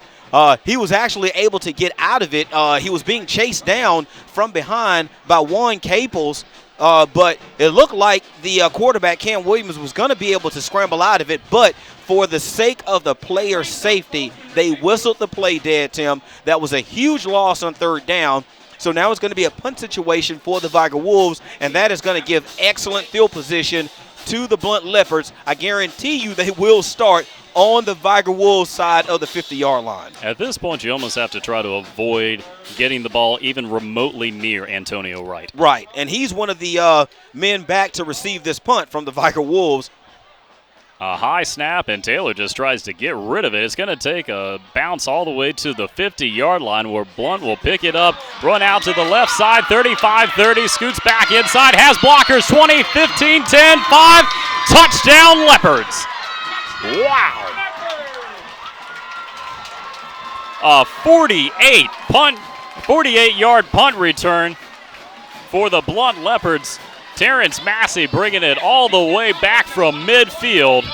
And Blount is back on the board with 9 minutes and 28 seconds here in our third quarter. Yeah, you had a feeling that something like that was going to happen considering what was going on with this football game. And after getting that ball into the end zone, Tim, Terrence Massey is actually down behind the goalpost in pain. And I believe that's going to be cramps is what's going to be bothering him. And trust me, those things hurt just about as bad as an injury does if you've ever had cramps. Again, very humid night here on this Friday night, opening night of high school football for the year 2015. Terrence Massey looks like he's going to be suffering with cramps, but a 48-yard punt return for a touchdown by Terrence Massey pushes the lead up now to 13-0. You did your job, son. Yeah. Now get some water. Exactly. Hopefully he's going to be all right. Terrence Massey able to get that 48-yard punt return. As we take a look right here, they kicked it away from right. Massey took advantage of it. Gets a great block right there, and then it's just a wall following his teammates as he scoots around Joshua Lacey on the missed tackle there, and it was all Massey the rest of the way. Yeah, and it was just, and you can see, well, the replay didn't go all the way through, but you can see him immediately go down behind the goalpost in pain. Several people are out now around him, helping to stretch him out a little bit. They'll help him up off the turf, Tim, get him over here to the sidelines, get him on the trainer's table, and just go ahead and start getting some liquids into him. So don't be surprised if that is going to be the last play he may play tonight. Don't want to risk anything with him tonight. Again, first game of the season, you're going to need these guys to help your football team win football games. No sense in risking injuries when you don't have to here in the first game, as I also see Cedric Allen grabbing at his hamstring on the sideline, Tim. Well, Tara's been very busy tonight with a slew of injuries to start our second half. As we go down to the field, Tara, what's happening down there? Cedric was on the table with the trainer. The trainer was stretching him out. He was joking with one of the coaches and several of the other players. So at this point, it appears that it's just cramps. Yeah, as we watch, great job, Tara. As we watch, Yeah, I'm sorry, Tim. I'm gonna drink Coke and Pepsi. I'm sorry. As we get a look here, a shot of Terrence Massey making his way to the sideline. You can look at the way he's walking, Tim. That is just perfect, picture-perfect cramp situation right there. So he'll get over here to the sideline. He'll get some liquids in him. Not sure if they'll be able to get him hydrated enough to stop the cramps for the rest of the night, because really, if you're going to hydrate for cramps, you have to do it the day before. So he didn't get an opportunity to hydrate himself. Edwin Alvarado Amaya, the sophomore kicker, on for the Leopards for this point after a high snap down, and the kick is going to get blocked on the play. No good. Keeping the score 13-0. 9 minutes, 28 seconds remaining. A blockbuster rivalry matchup in front of this sold-out crowd here at Mattie T. Blount High School. Yeah, and sold out is correct. This is standing room only, Tim. Look at that aerial shot, Tim, of the stadium. Look, tell me where you're going to sit if you're out there. I don't see anywhere. Do you see anywhere to sit? Just a beautiful shot of the field. And that was actually taken at halftime. One of the bands was on the field, but that was just a beautiful aerial shot of the stadium here on the campus of Blount High School.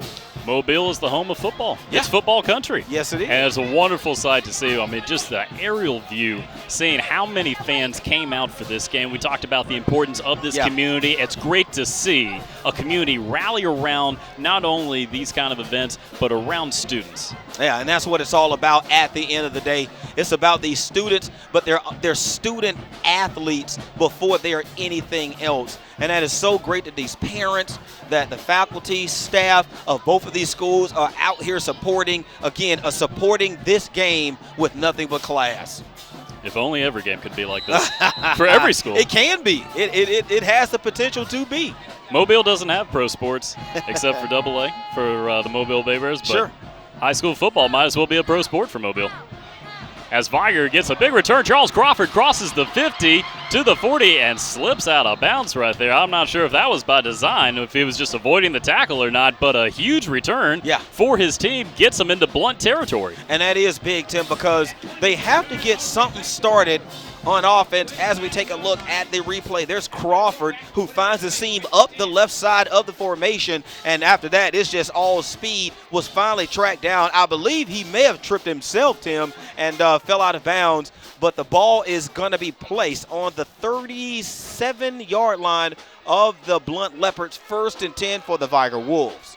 That's how they drew it up, right? Yeah, it's perfect. Perfect. Avoid the tackle and go sliding. Slip and slide. Slip and slide to the sideline. Blount defending a 13-0 lead after that blocked point after on their last drive. 9:20 remaining here in the third quarter. Vigor back out on offense. Cam Williams with 3 targets to his right, a low snap, controls it, lobs it up in single coverage on the outside, but too far out of the reach of his top target, Brandon Rogers. Yeah, and that was excellent coverage over there on the left side. I believe that was Dominic Williams on coverage. And we're going to go down to the sideline for an update with Tara and some of the player injuries. Tara, what's happening? Well, Terrence walked on his own to the bench. He had a Gatorade bottle trying to hydrate himself. He said he was definitely going back into the game, and that 48-yard punt return for a touchdown felt so great, he couldn't even feel the cramp as much. So you're saying he's going to be able to sleep a little bit better tonight? Oh, my gosh. I'm really surprised that they're going to try to get it. Now, wanting to go back in the game is completely different than his coaches letting him back in. Second down for the Vigor Wolves and a huge run from the new running back, Kendrick Moore, coming in. The senior just exploded right up the middle as we take a look right here. Williams with the handoff. Moore, wow, just sees daylight right up the middle, but eventually tripped up inside the red zone, and the Vigor Wolves are cooking for the first time all night. Yeah, looking like a historic number 29 going through that hole, looking like Eric Dickerson. Remember watching him run, had that straight up and down style, just a beautiful runner, looked like a stallion. Cam Williams is going to go nowhere on the quarterback keeper, and another big stop in the backfield for this Blount defensive front. Yeah, that was Donadio. Is it Donadio? Donadio Madison. Donadio. I'm leaving the D out. What's wrong with me? Donadio Madison able to get in on that tackle. And, again, this offensive front is big for the Vigor Wolves. We said it in the pregame. 281 pounds is the average. But they're having a tough time blocking an undersized Blount defensive front that has been extremely disruptive in the run game. 8 minutes, 20 seconds remaining here in the third quarter. 4 receiving targets for Williams. Out of the shotgun formation. Takes a snap, and the play is blown dead. That's going to be either a false start. I don't think it's going to be a neutral zone infraction. I did not see a Blount leopard jump into the neutral zone, but we're going to get the call here from the referee. And I was wrong. The thing I said didn't happen happened. Blount leopards jumped into the neutral zone, and dead ball, encroachment, number 57 on the blue team. 5-yard penalty, remains second down. That was Donadio Madison who jumped into the neutral zone. Now, if you don't already know, once you violate the neutral zone in the high school game, the play is automatically whistled dead and the flag hits the ground. You don't have time, you don't have an opportunity to jump back onside. After that penalty, second down for the Wolves. Another flag comes out in the backfield. And it's going to be a legal procedure against the Vigor Wolves. So, the 5 yards that they got in the offsides penalty against Donadio Madison, they give it right back in a false start penalty. False start, 52 on the offense. 5-yard penalty, remains second down. That's big Jamarcus Lewis. You're not going to miss Jamarcus Lewis. Jamarcus Lewis, he's a 5'11", 255-pound senior who got started a little early, Tim. Williams out of the pistol formation, controls the snap, breaks away from one tackle, going to go upfield and get a minimal gain on the play on the upcoming third down. Yeah, Cedric Allen, who was shaken up a few plays ago, Tim, he is back on the field and able to make that stop, and that's going to bring up, I believe that's going to bring up now second down. College and career ready isn't just a buzz, Howard. It's not just a buzzword in Mobile County. Mobile County Public Schools students earned 11,162 nationally recognized career credentials in 2015. Those credentials allow them a big advantage when they apply for jobs, including as welders and certified nursing assistants. It starts with us. And right now, the Vigor offense starts with Cam Williams as he comes out firing. Overthrows his intended target on the play, and frustration is settling in for this offense. Yeah, and it's probably settling in for the coaching staff who really want to take this game to evaluate what they have on their team, both offensively and defensively. So far, offensively, Vigor has just not shown their coaching staff enough. They've actually showed them a lot of things they're going to have to go back and work on for sure. But this offense has not showed any continuity. They have not been able to get into any rhythm, and they have not been able to show the coaching staff that what you taught us in the preseason, we're ready to take that into the season. 4th and about 11. Here with 7 minutes remaining in the third. Williams takes the snap, pressure in his face, rolls out to the left, lobs it up, and it's going to be deflected in the secondary by this Blount defense, breaking it up, and that's going to be a turnover on the play, but not until there's a flag out at the 20-yard line. Yeah, Dominic Williams broke that play up. Now that's either going to be holding. Well, I see the Vigor Wolf players celebrating as we have another player coming off the field with cramps. That's Justin Brown, who is a defensive back, 5'9", 168-pound senior, who was went down with cramps as we get down. Not cramps because we're not at the casino, but he went down with cramps. Personal foul, roughing the passer, number 57 on the blue team, half the distance to the goal line, first down. That's Donadio Madison, and boy, as a coaching staff, you know, he's had 2 penalties like that so far tonight. He's had 2 personal foul penalties. The last time they took him off the field for a play, I don't know if they're going to I'm not sure. I don't see him on the field currently, so he may already be on the sidelines. But that's going to give the Wolves a fresh set of downs, Tim. Ball is going to sit right around about the 5-yard line, the 6-yard line of the Blount Leopards, and that's going to be 1st and goal. Less than 7 minutes remaining here in third quarter action. Blount defending a 13-0 lead. Vigor with a fresh set of downs after that series of penalties, and they have an opportunity to get on the board for the first time tonight. We haven't started play yet, Tim, because right around about the 20-yard line, we still have a player for the Blount Leopards that are being helped off the field, and he is in excruciating pain. He can barely even make it to the sidelines with help from the other team, from the trainers. They're going to start working on him right there on the sideline, and that's why the players have taken a knee. And looks like they're going to get a drink of water. Again, very humid night tonight. We feel it here in the press box. It's a very humid night. At the start of the game, the humidity levels was right around 86%. I wouldn't be surprised if it's actually going up. Kendrick Moore, the senior running back, in the backfield with Cam Williams, the junior quarterback for the Vigor Wolves. Out of the shotgun formation, 2 receiving options to the right, 1 to the left. Fresh set of downs after the penalties for the Wolves. Moore gets the handoff, scoots around the right, runs back into the middle, and gets close to the goal line. Didn't see exactly how many yards he ran for, Tim. I think he may have gotten that ball inside the 5-yard line. Okay, so the ball sits on about the 3-yard line. That was a 5-yard pickup for the big running back for the Vigor Wolves. That's Kendrick Moore. And it looks like we're going to get a timeout. I believe that's going to be taken. Not sure who the Kid Nation was. That timeout was for the Leopards. Blount's going to take a timeout, and so will we. The Leopards are leading 13-0, but the Wolves are edging in the red zone. Here in the Mobile County Public Schools High School Football Game of the Week.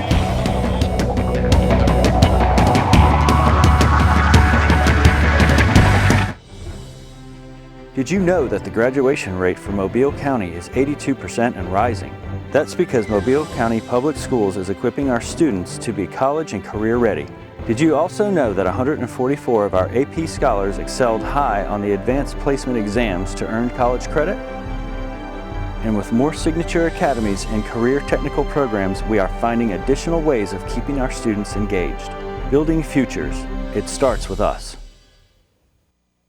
Hello, my name is Teresa Montgomery, and I'm here to give you a few facts about food allergies. Research says that 15 million Americans have food allergies. Did you know that roughly 30,000 Americans go to the emergency room each year due to food allergies? Food allergies affects 1 in every 13 children in the United States. The economic cost of children's food allergies is roughly $25 billion per year. If you want to know more facts about food allergies, you can visit www.foodallergies.org. Welcome back to the Mobile County Public Schools High School Football Game of the Week. Tim Finnegan, Howard McCain, Tara Reeves bringing you this blockbuster rivalry matchup between the Blount Leopards and the Vigor Wolves. Blount leading 13-0 with 6 minutes and 30 seconds remaining here in third quarter action as the Vigor Wolves are right at the 3-yard line knocking on the door. Williams and Moore in the backfield, out of the shotgun formation. Moore gets another carry. He's going to escape a tackle and gets into the end zone, and on the board for the first time tonight the Vigor Wolves. Yeah, and that gives that fan base something to finally cheer about. They have patiently been sitting on their hands all night, waiting for something to cheer about, and they get it on the heels of the big running back, Kendrick Moore, who goes in from 3 yards out to put the Vigor Wolves on the board. Our score now 13-6 as the point after is now pending. It'll be interesting to see if they go with the kick. It looks like they are. Yeah. Earlier, Vigor was able to block one of Blount's point afters.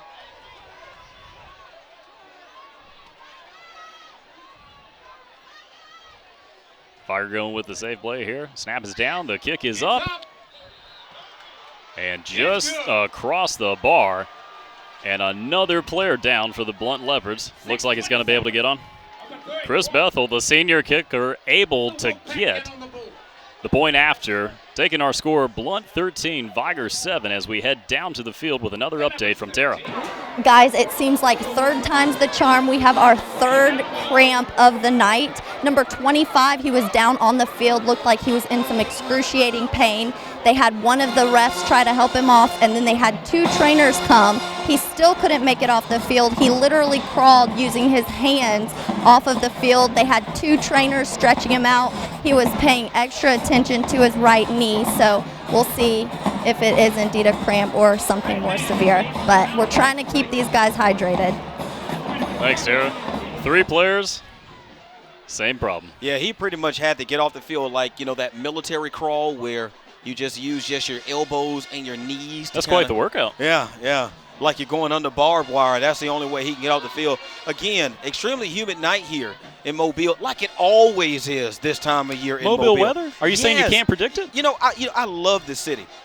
I've been here since '96. I Whoa. love Mobile. Love Mobile. Mobile is a fantastic place to like raise a family and things like that. But if there's one thing I hate about this city, it's the humidity. It is so bad, and I can understand these guys are pretty much dropping like flies out there if they're not hydrated. Again, for conditions like this, Tim, you can't wait till the day of to hydrate yourself. You have to start hydrating the day before to get your body prepared for these conditions. And tonight, some of these guys just didn't hydrate themselves well enough. Well, even though it is a major rivalry matchup, the players' safety and health come first.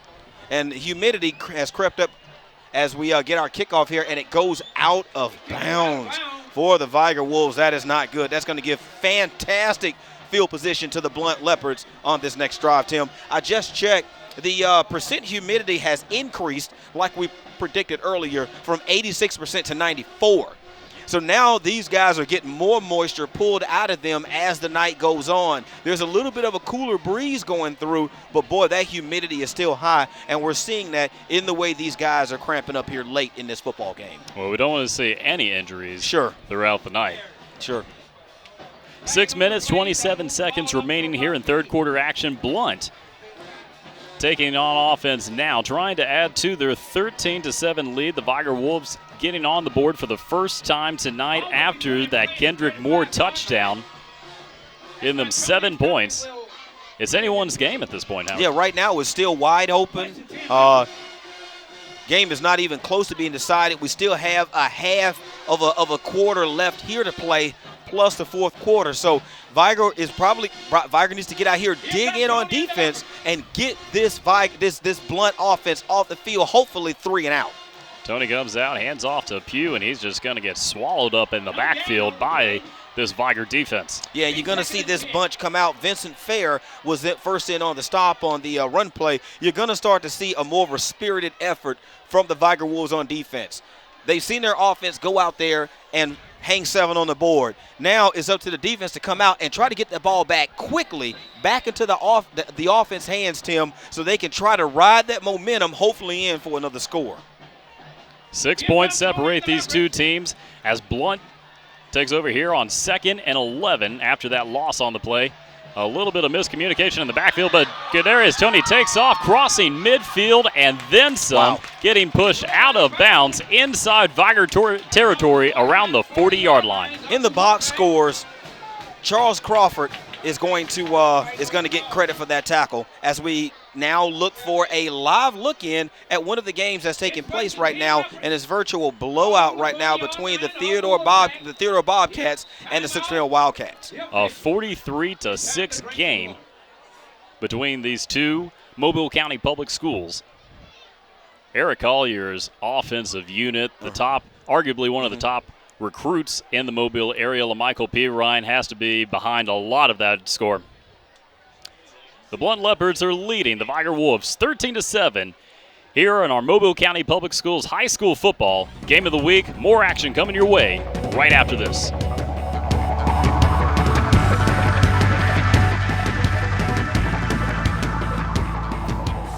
Do you have what it takes to be an Envision graduate?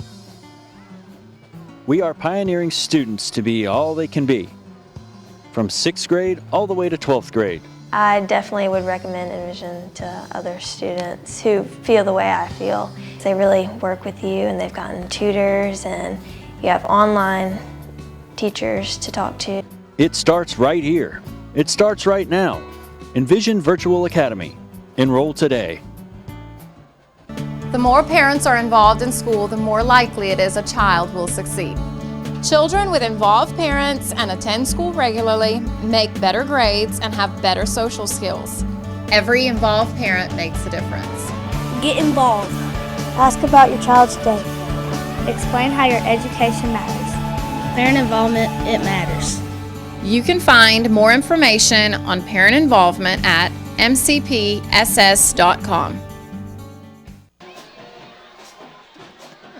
Welcome back to the Mobile County Public Schools High School Football Game of the Week.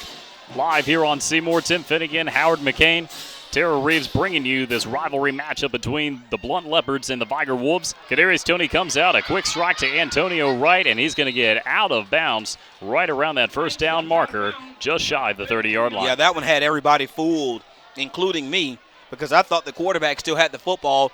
Next thing I look up, Antonio Wright is running around left end, picking up a nice gain on the play, and did something very wise, Tim. Save your body. Don't lower your head and try to be macho and try to drive into a guy and risk injury.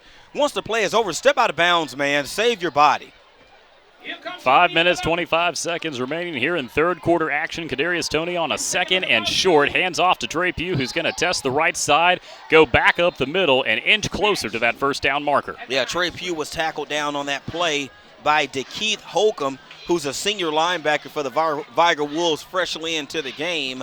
Looks like he hit him short of a first down, Tim. It's going to be third down. Looks like about 3 yards to go. Ball sits right now on about the 37-yard line of the Vigor Wolves. Two running backs in the backfield for Toney. Two receiving options to his right, one to the left. Antonio Wright in motion, but Trey Pugh gets the handoff, goes around the right side, and ripped down right close to that marker. Yeah, I think it's going to be a little bit short after they mark this, so it's going to be fourth and very, very short.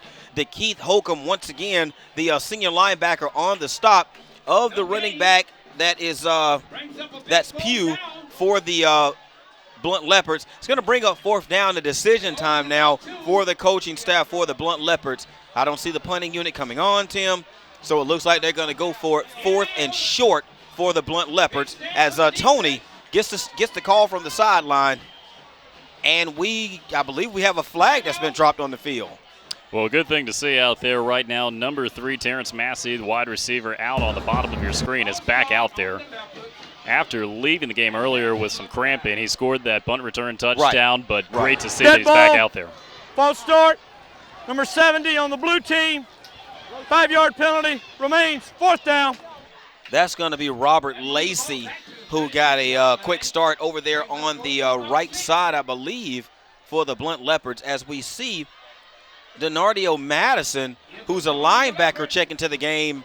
He's actually going to play, looks like a little bit of left tackle here on this fourth down play. Fourth and about 6 now for the Blount Leopards. Well, we talked about the platoon that was going to happen for the Blount Leopards at left tackle. There's about 3 guys that are going to be changing around until they find a starter.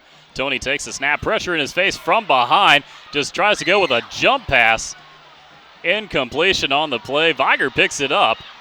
Whoa, and a little bit of a shot in the backfield on that one. Vigor breaks away and continues to run with it. down to the 20, and they're just going to march it in. A little bit of a late shot there. We're going to have to see what's called, but the Vigor sideline has exploded. Tim, we're going to get a chance to look at that on replay. They're calling it, I believe, a fumble by the quarterback, Kadarius Toney. He was hit when he delivered the football, but from my vantage point, it looked like it was an incomplete pass. Now, unless it bounced off of someone and an interception happened, it may stand as a touchdown, as the officials are going to get together and talk about it, because that was a very confusing play. A lot of different things were going on at one time. So the officials are doing exactly what they need to do: get together, talk about what each one saw, and come to a definitive conclusion. And we're going to get the final call here on a huge different, just a weird play there by the Vigor Wolves, who may or may not have scored the football, as the referee makes his way over to the Vigor sideline. And we're going to find out here by the coach's reaction exactly what the final call is going to be. Talking about getting ready for the season, is there a bigger call to try to make a judgment on? Yeah, I mean, somebody somewhere, you have a huge crew out there, somebody somewhere for the on the officials had to see exactly what happened. I get the feeling that this call is going to go, it's not going to go for the Vigor Wolves. I believe they're going to get the ball at the line of scrimmage, because that was a fourth down play for the Blount Leopards. Pass. Ball goes over on downs. Okay. First down. And Tim, I actually believe that was the right call. I saw it as Toney, arm was moving forward, pass was made, ball fell incomplete. Vigor thought he may have fumbled, and they did what the defense is supposed to do. You're supposed to pick that football up and run it all the way back into the end zone just in case it was a fumble. It wasn't. Ball is going to go over and down to the Vigor Wolves, and it's going to be 1st and 10 Vigor at their own 35-yard line. That is the right call by the officials. Well, the Blount fans, they agree with the call. Hey, man, they don't care. They're winning. Nonetheless, a fresh set of downs for the Vigor offense now. Back at the 35-yard line, less than 3 minutes remaining here in third quarter action. They're within striking distance, only down 13-7. If Derek Scott's offense can put something together here. It's got to happen up front, Tim. This offensive line for the Vigor Wolves has to be able to block this defensive front for the Blount Leopards. Cameron Williams out at quarterback, rolls over to his left side, pitches out to his running back, and he's just going to slip up and take a loss on the play. Yeah, Cedric Allen was the closest defender to the running back, Kendrick Moore, as we just had a power loss. Oh, boy. Here in the stadium. And this is, I know the fans love it, but this is a dangerous situation, as we've seen every single cell phone light up here in the stadium, and everybody is absolutely, and here we go. Now the power is coming back on. So now, Tim, all the players are going to have to be cleared off the field, and they're going to have to turn the lights back on, and they're going to have time to warm back up before they come back on. But we have power back here in the as we get a shot of the fans. They're absolutely loving it. It's actually kind of a cool scene. Remember last year this happened at the McGill-Tulane game when we lost power, and, you know, that was just incredible. The guys down in the truck, man, are you serious? Who in the world got a shot of that? That was actually pretty good, but if you didn't know if this was a football game, you would have thought it was a concert by the scene right now. I'm saying, you know, is Drake gonna come back out and do one more before he gets on the tour bus and leaves? Are you gonna bust out a song for us? Hey, I go 0 to 100 real quick. Oh boy, you gotta understand. Oh that. Boy, careful now, careful. What a scene! What a scene! What a scene! And just when the Vigor Wolves were just getting momentum back on their sides, the football gods reached down and shut off the lights. Blame it on Beyonce? Isn't that what happened in the Super Bowl? Oh, my gosh. Yeah, but that was, hey, the Ravens thought that there was some conspiracy behind that whole thing. There was something going on now. We'll be back with some action, hopefully with some lights. Hopefully. But you're watching the Mobile County Public Schools High School Football Game of the Week. The Blount Leopards leading 13-7.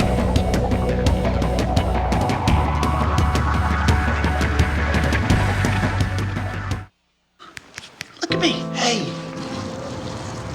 Raymond, look at Mommy. Maybe the light hurts his eyes. Maybe she's just not hungry. Maybe he can't hear us. Maybe we're not stimulating him enough. Maybe it's a phase.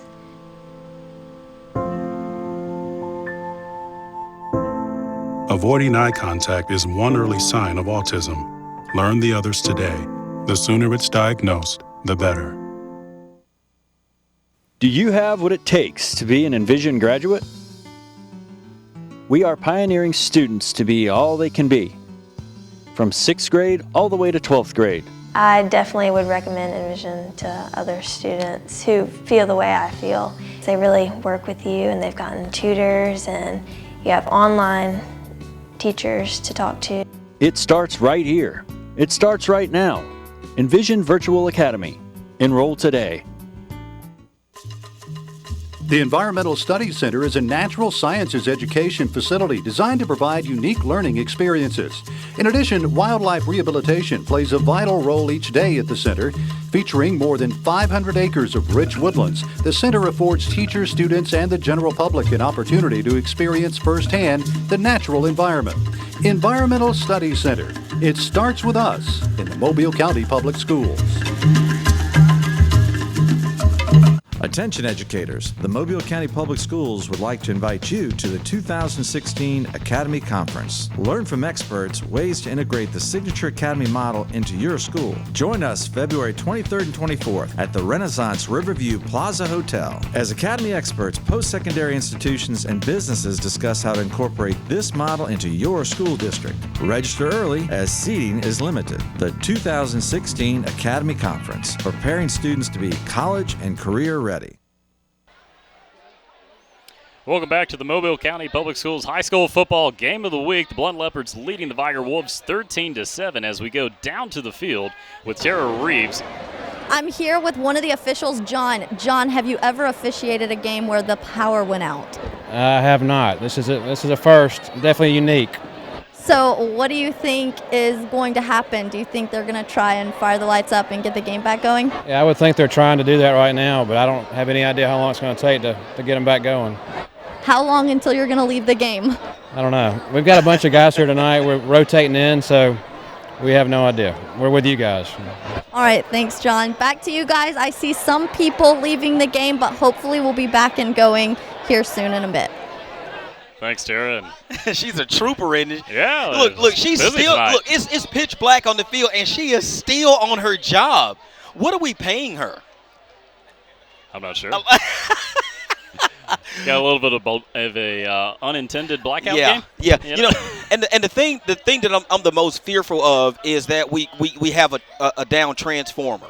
And if you have a down transformer, then, Tim, that's going to take quite a while for the power company to be able to get out and get that transformer changed out before the lights are restored. So now it all comes down to the officials.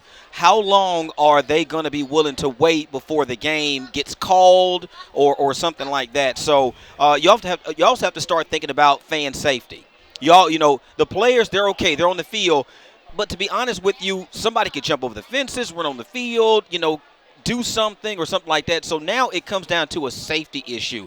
And how long are the officials going to allow the blackout to continue? And as it says on the screen, we're in a lighting delay, not a lightning delay. We're in a lighting delay. And it just comes down to how long are the officials going to allow the conditions to stay like this before they finally call the football game. The brightest lights on the field right now, the scoreboard, and ironically, the cell phones. I was going to say the buses over there. The buses are a little lit They're firing them up, aren't they?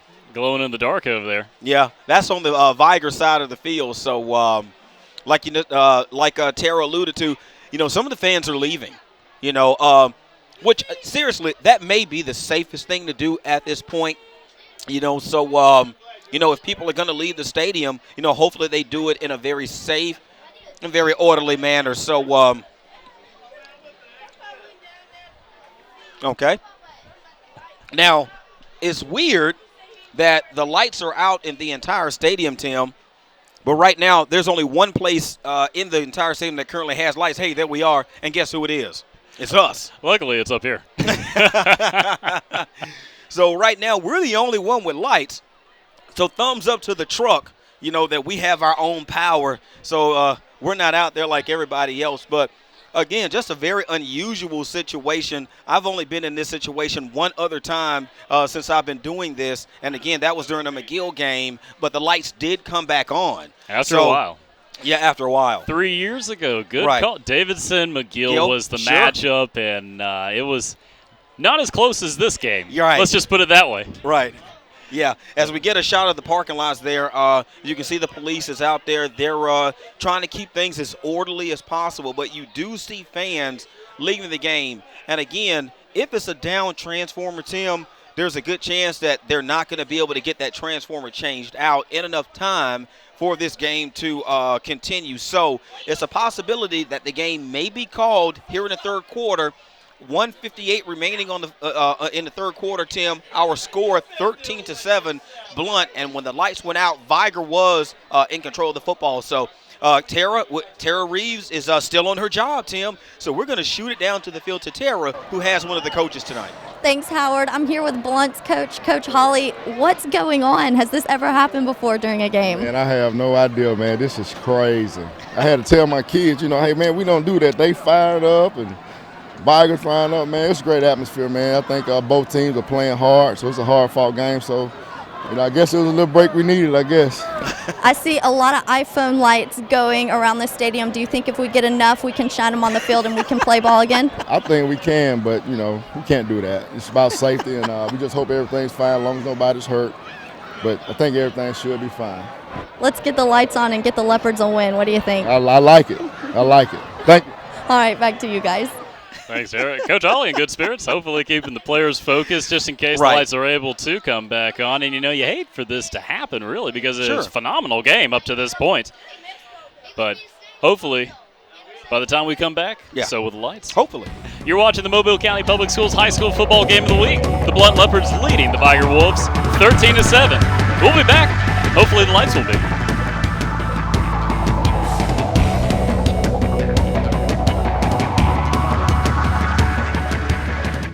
So, Nicholas, how was your day at school today? It was great. We had fun in class today. So, what did you do differently today at school? I mean, any new projects? We got a progress report today. You got your progress reports today? So, how did you do? Don't know. You don't know. That's okay. We can check that right here. Wow. Nicholas.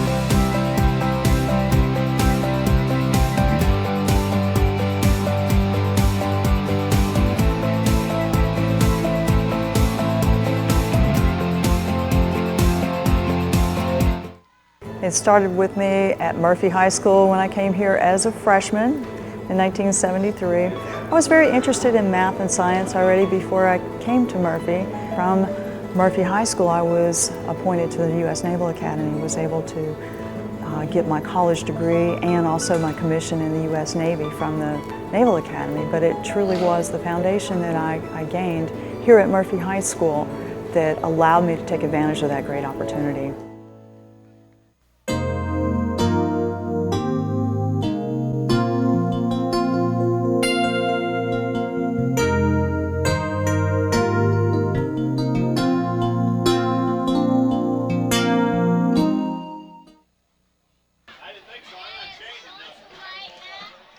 Welcome back to the Mobile County Public Schools High School Football Game of the Week here on Seymour.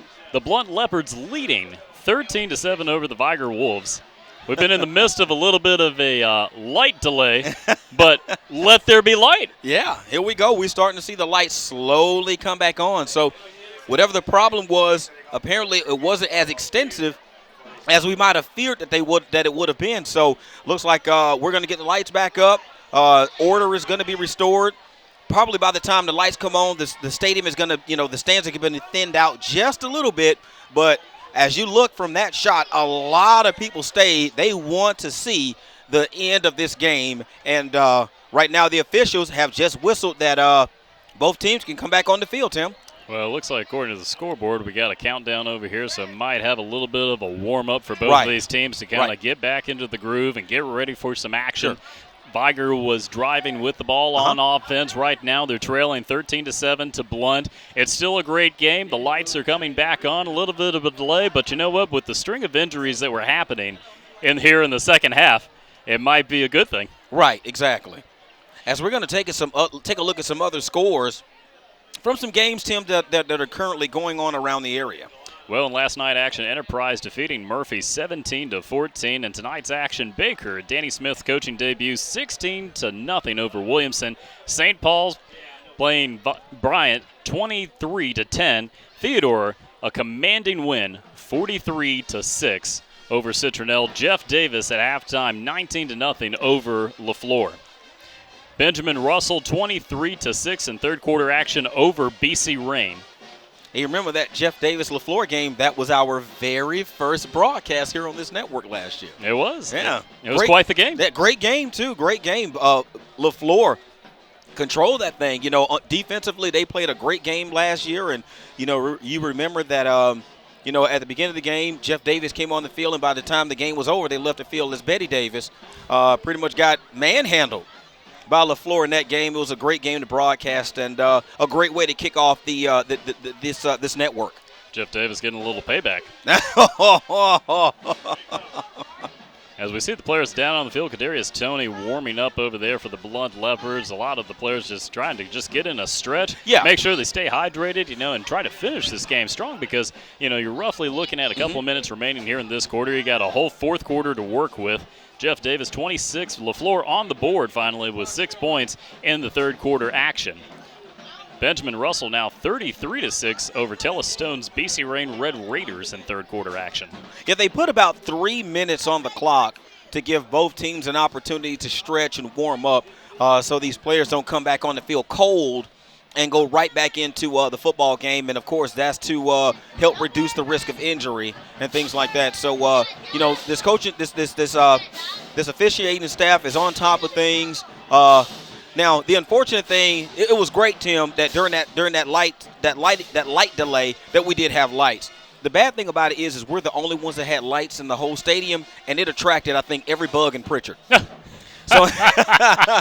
So we are going. Excuse me, I thought I swallowed one. Yeah, you might want to keep your they mouth. got me on that one. You may want to keep every orifice closed for the rest of the game when you're not talking, because there's a good chance you may swallow a few bugs. Now remember, bugs are very high in fiber, so if you do ingest a few, trust me, you'll be fine. Oh, good. Yeah, because that was definitely one of my top concerns tonight. The Blount Leopards with a 13-7 lead with less than 2 minutes remaining here in third quarter action. Vigor will be back out on offense. Both teams were given roughly 3 minutes to warm up, kind of just, get the juices flowing again, get ready for this matchup. It's still anyone's game, only separated by 6 points right now between two teams that, frankly, they don't like to get along too much. Right, and the lighting delay kind of took the air out of the game. A little hostility just escaped on that. Yeah, it just kind of took a little bit of air out of the game. So it's up to the players now to get some excitement going on the field, get these fan bases re-energized, and get the energy right back in the stadium, because right now everything is a little bit somber, a little bit dead. So let's see what's going to happen here on this opening possession now for the Vigor Wolves. Well, hopefully the lights will stay on, knock on wood, for the rest of the game. That would be great. Second down for the Vigor Wolves, less than 2 minutes remaining here in our third quarter action. Cam Williams and the Vigor offense back out there to work. Right before the series was interrupted, a huge play where there was a lot of debate on whether or not it was a turnover, a fumble, All about the passing motion of the quarterback at the time. Ended up being called an incomplete pass, but the Vigor defense would say otherwise as they finish the play. Williams comes out and just comes out throwing. Double coverage for Brandon Rogers, broken up. Hit off of his hands on the play, and incompletion is going to bring up a 3rd down. Yeah, that was Dominic Williams, and that was Terrence Massey, who you spoke about earlier. As we look at the replay here, as Williams looks for Rogers, double covered that time. Coverage underneath, coverage over the top. Ball falls incomplete. And like you said, Terrence Massey back in coverage. Remember, he went off the field with those severe cramps after his touchdown. Like you said, great to see him back out there competing. Well, it seems that they've been cycling a couple of players. I see Justin Brown at the bottom of your screen, number 25. He's a cornerback for the Blount Leopards. He was another one falling victim to the cramps here in this quarter, but back out there on the field, great to see. Cam Williams on 3rd down. A high pass on the play in the danger zone. And it looks like it took a bounce, but they'll call an incompletion on the play and bring up a 4th down. Looked like he got hit as he threw that pass for the errant throw. Yeah, the only person that could have possibly made a play on the ball was Taj Johnson. He was in the area, but Williams was under duress when he threw that football and kind of threw up more of a punt than a pass. Ball falls incomplete, Tim. That's going to bring up 4th down. Now, punting situation for the Vigor Wolves. Back to receive again throughout the night is Massey and Antonio Wright for the Blount Leopards. Well, which one do you punt to? Massey already with a punt return touchdown tonight, but this time it's going to be Antonio Wright's turn. Patiently waiting for a block, but going to be brought down in the backfield.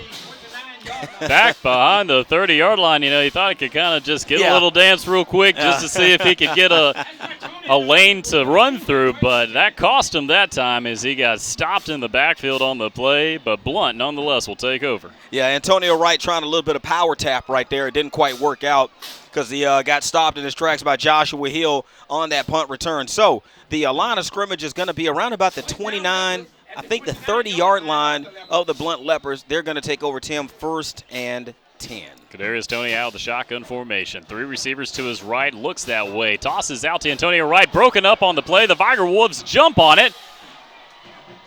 And we're going to see the call on this one. Now, that's going to go as an incomplete pass. Eric Phelps lowered the boom on Antonio Wright, and he hit Antonio Wright at the exact same moment that the ball was arriving. So that's going to be an incomplete pass. Great job that time by the defensive back for the Vigor Wolves. We're going to go down to the field with an update from Tara. Tara, the lights are back on. Yes, Tim, I spoke with someone from Blount. They said a breaker blew. They have no idea what happened. They're trying to figure that out. They said they flipped the breaker, and it just took several minutes for the lights to warm up. And the officials, the coaches, and the players said, let's play ball. Thanks, Tara. It's great that the game was able to continue. Yeah. It's such a great matchup so far. 3rd down upcoming for the Blount Leopards as Kadarius Toney was trying to get something on that play but able to go nowhere. Stopped by the Wolves defense as we approach 1 minute remaining here in 3rd quarter action. Blount looking to add to their 13-7 lead as we are approaching 4th quarter action. Toney drops back to pass. Pressure from the right side. Scampering around the middle and brought down from behind, and that's going to be 4th down for the Leopards. Yeah, that is the that's classic coverage sack right there. Great job by Toney to keep his eyes downfield. Trusted what was going on in front of him with his offensive line that they could protect him. They did a good job, but there was just nowhere to go with the football. By the time Toney decided to tuck and run with the football, everything had broken down around him as far as his protection, and he was brought down. So that's going to bring up a punt situation now for the Blount Leopards as we have Rogers, and I'm not sure who the other punt returner is, potential punt returner. I'll take that back. That is Charles Crawford back to receive this punt from the Blount Leopards. Crawford's been quite explosive when given the opportunity on the return game tonight as the clock is just going to trickle down under 10 seconds, and it looks like we're going to roll into 4th quarter action. 6 points are separating these two great programs in this blockbuster rivalry matchup. The lights are back on. We have a 13-7 game, but the Blount Leopards enter 4th quarter action looking to bunt this one away. We'll be right back with more Blount Vigor coming your way on the Mobile County Public Schools High School Football Game of the Week.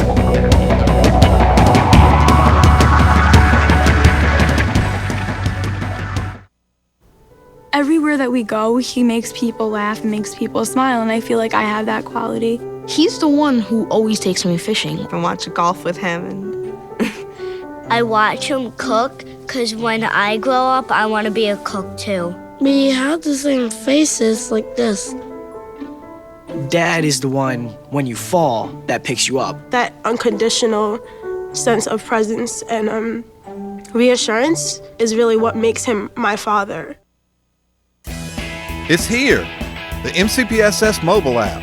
It's a way for you to stay connected and informed with all of the happenings around the school district. Receive weather alerts, check your child's grades and homework, plus more. Watch sports, original programming, find school locations, and read the latest news. Stay connected with all your favorite social networking sites.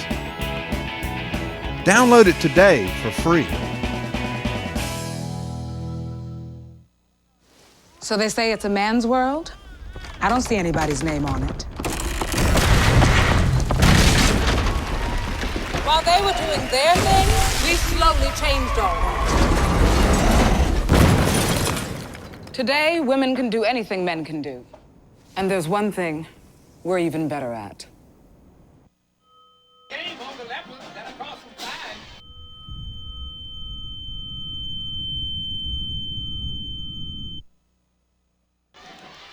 Welcome back to fourth quarter action in the Mobile County Public Schools High School Football Game of the Week. Live here on Seymour, Tim Finney and Howard McCain. Tara Reeves bringing you this blockbuster rivalry matchup. 12 minutes separate these two teams from victory. 13-7, Blount over Vigor. And it's still anybody's game, Tim. I know we've been sitting on 13-7, seems like forever, ever since the third quarter. When we had a 48-yard punt return for a touchdown by Terrence Massey, the point after one was no good, and that pushed the Blount lead up to 13-0. But 2-yard touchdown run by Kendrick Moore. Yeah, I believe that was that was Kendrick Moore. The PAT was good by the Vigor Wolves, and now we're at the score that we are. 13-7 is the score right now as the Blount Leopards get ready to punt this ball back to the Vigor Wolves. Crawford and Rogers back for Vigor around the 45-yard line. A high punt in the direction of Crawford. He's going to take it, follow a couple of blocks, and slip around, crosses midfield, and to the opposite 45-yard line. Yeah, that was a pretty good return. So that's going to set up nice starting field position for the Vigor Wolves in plus territory on the Blount 45-yard line, Tim, as we begin this fourth quarter. Again, game still in doubt, and you also are still going to be a little bit concerned with cramping in this football game. Haven't really seen a whole lot of cramping out of the Vigor Wolves so far. We've mostly seen it on the Blount side of the field. So let's see if that's going to continue to be a problem, as I believe we now have a timeout.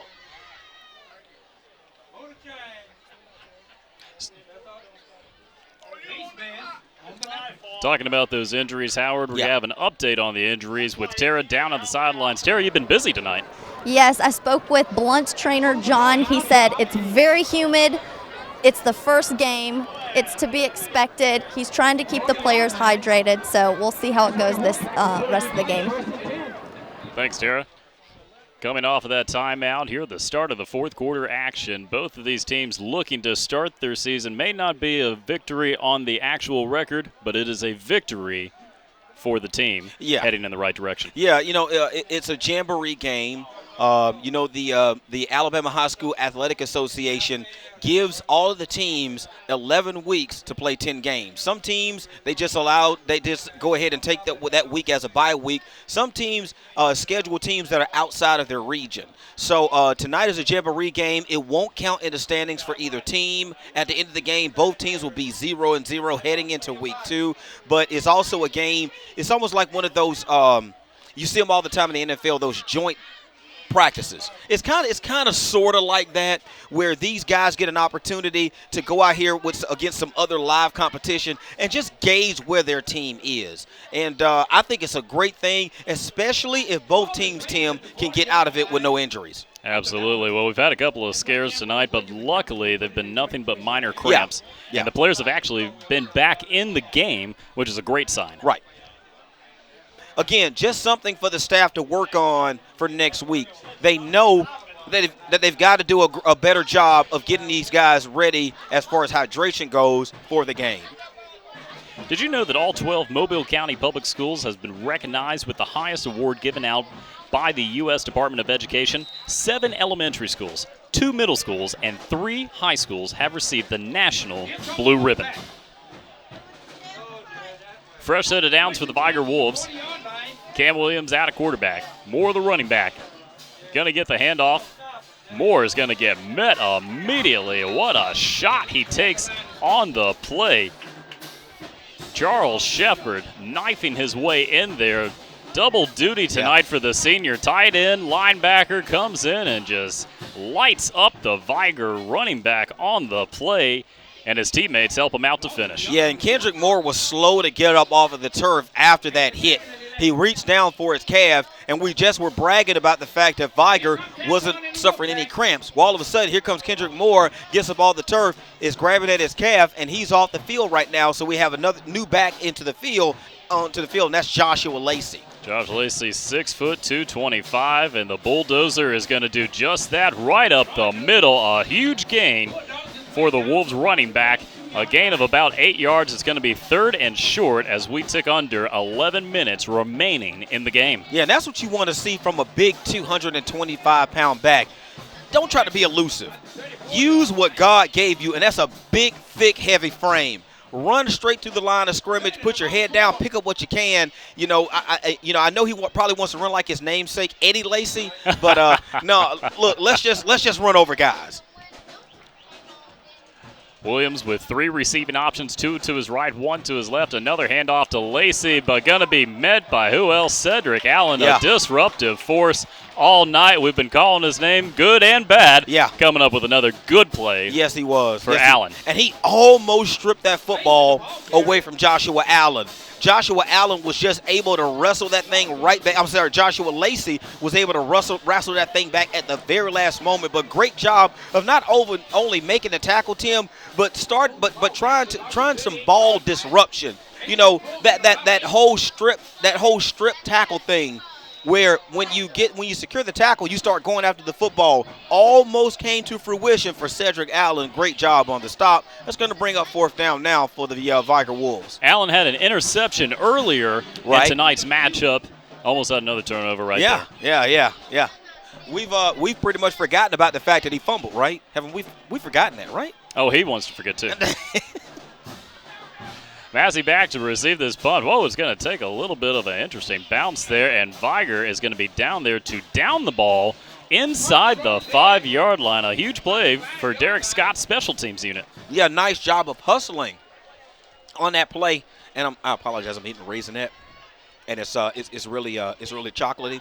But a nice job that time by the special teams to hustle, because we saw earlier in the football game where they had an opportunity to pin Blount late. As we take a look on the replay here, Vigor's able to punt the ball away. Tyree Taylor's been busy tonight, as Massey, who already has a punt return touchdown in this game, was back to receive. Vigor immediately sends 2 defenders that way to try to prevent Massey from making it 2 trips the other way. Tony comes out, hands off to his running back. Going to go nowhere. Takes a shot on the play, and Josh Hill, the linebacker for the Vigor Wolves defense, coming up with a huge hit right there. Yeah, Anthony Bradley was first in on the tackle, but boy, the Wolves came in and finished that thing off quickly. Just a hard hit right around about the line of scrimmage. So I don't think there was much of a pickup on that play attempt. Maybe a half yard, maybe. It's going to bring up 2nd and long. It'll be interesting to see how aggressive Lev Holly's offense gets here, pinned in their own end zone. For less than 9 minutes remaining in our game, they have a 13-7 lead. They hand off to the running back, who gets around the left side, breaks away from a couple of tackles, and just loses his feet there, but not until he gets around that 1st down marker. It was close to being broken wide open, but Lorenzo Martin was almost able to break away there, but nonetheless he picks up a 1st down for his offense and continues to milk this clock. Yeah, and that's poor discipline on the backside of the defense. No one sealed off that edge for the defense for the Vigor Wolves. They lost containment.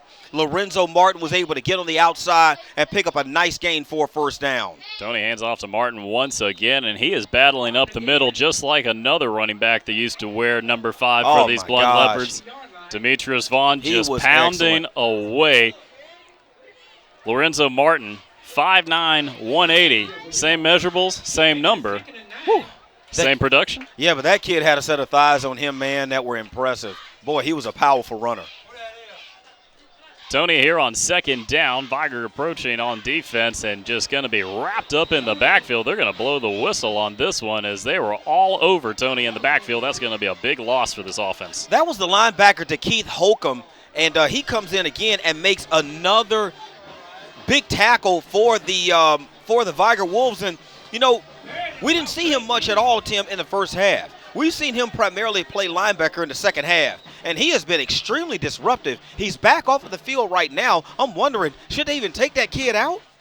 Third down and long for the Blount Leopards. Comes out a big toss. Almost intercepted on the play. Eric Feltz, the sophomore corner, coming right in. Charles Shepard was the intended target, the big tight end for the Leopard offense, but Feltz coming and almost making a pick 6 on the play, and he can't believe it. Oh, my gosh. You know, you don't get them served up to you like that very often. As we take a look at the replay, he did a wonderful job of stepping into the passing lane. He had enough time to wait on the football, and it just went straight through his hands. Man, if he could have that one back, I'm telling you, I'm pretty sure the result will be completely different. Charles Crawford back inside the 50-yard line. Vigor looking to take advantage of the field position here as Blount is going to punt this one back around their own 2-yard line. A short punt is going to be waved off at around the 34-yard line. Vigor is going to start this next drive with great field position. 7 minutes, 29 seconds remaining in our game. The Wolves only trail by 6. Yeah, that was Charles Crawford who fielded that short punt. And that was a very, very short punt. Probably traveled less than 20 yards that time, Tim. So great field position for the Vigor Wolves. Again, game is anybody's. If they can punch this one in and, of course, get the point after, then, of course, they're in the lead. So this is as good of an opportunity as they've had all night long, especially as far as field position goes, as Cam Williams lines his squad up. Kendrick Moore, the running back in the backfield. Derek Scott has an opportunity here on offense to get back into this game, and he goes to his workhorse, Moore, who gets up the middle for a gain of around 8 yards to start this drive. Dominic Williams makes the stop, and we saw early on, and here it goes. It looks like it's Kendrick Moore is going to limp off, Tim. He's dealing with cramps in that right calves, and they're going to get him over there and try to work him out. But just like we saw with Joshua Lacey on the last drive, there's something right up the middle. This defense is starting to show some weakness right up the middle of the formation. Will they continue to exploit that if you're Vigor? They bring out a big tight end, Terrence Smith, in the slot as Williams comes out, throws over to the left, and a low incompletion on the play is going to bring up a quick third down for this Vigor offense as they are inside the 30-yard line. The clock stopping at 6 minutes and 44 seconds remaining in the game. Yeah, ball just started to die instantly when it left Cam Williams' hands, as we saw in that last replay. Now, in all honesty, that was actually a good incomplete pass, because had the receiver caught that pass, there was going to be a loss on the play. So instead of being third and about 2 or 3, it would have been third and about 6. So that was actually a good incompletion. 2-down territory here on 3rd and short inside the 30. A mishandle of the ball and a pile up to see who can recover. It looks like Cam Williams is going to rip away with the ball, but the referees are down there to get the official call.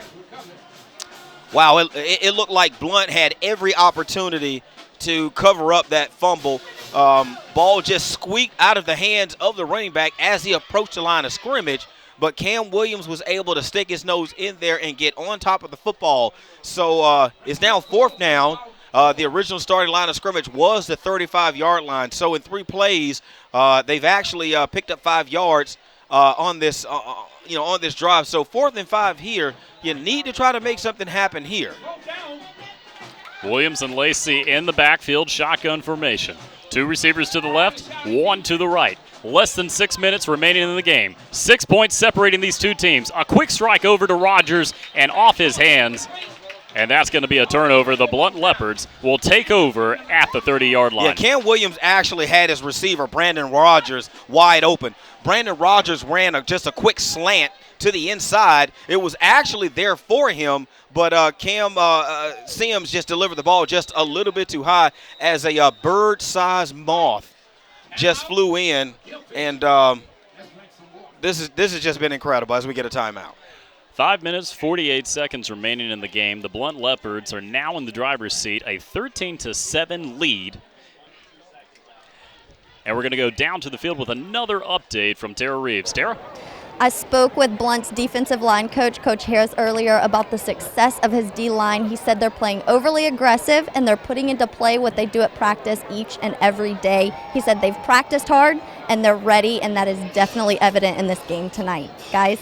Thanks, Darren. The defensive side of the ball for the Blount Leopards, a lot of pressure. We talked about the turnovers that happened a lot in the second quarter. Some good, some bad. It depends on which side you fall on. We talked about that earlier, that this is a jamboree game. It's an opportunity to evaluate your team. Now, don't get me wrong. These guys want to win. The players want to win this football game. Look, the coaches want to win this football game because at the end of the day, this is bragging rights for the city, right? So these guys really do want to win this football game. But from a coaching standpoint, this is an opportunity to evaluate your team to see what it is we need to work on in practice. So it's good to hear and know that these guys are executing some of the things that the coaches have just really, really instilled in them during the preseason. Lev Hawley and the Blount Leopards in the driver's seat late here in our game as they come out and hand off to the running back. Almost a mishap, but the ball's on the ground and a pile is down there, and Vigor says they recovered. And I believe they did, Tim, and that again, that was another handoff that was pretty much doomed from the get-go. I believe that was Frederick Adams that came up. But if you watch here, the ball was being bobbled the entire time.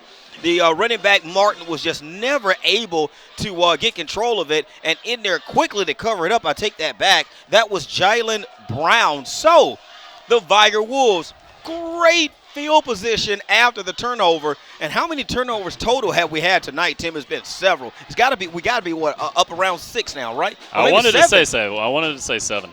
Because I know in the first half there were 5. I want to say in the second half we've had 2. Well, you know what, Howard? The Vigor Wolves gained 5 yards. 5 minutes, 40 seconds remaining in our game. Cam Williams back out there to work. Right around that 20-yard line. Oh, a little bit of movement there. That's going to back him up. I spoke too soon. Yeah, you spoke too soon. Now, that's going to go against the Vigor Wolves. That's going to be a false start. So that's going to make it. That's going to make 1st and 10. That's going to turn that into a 1st and 15. Dead ball penalty. False start. Number 12 on the white team.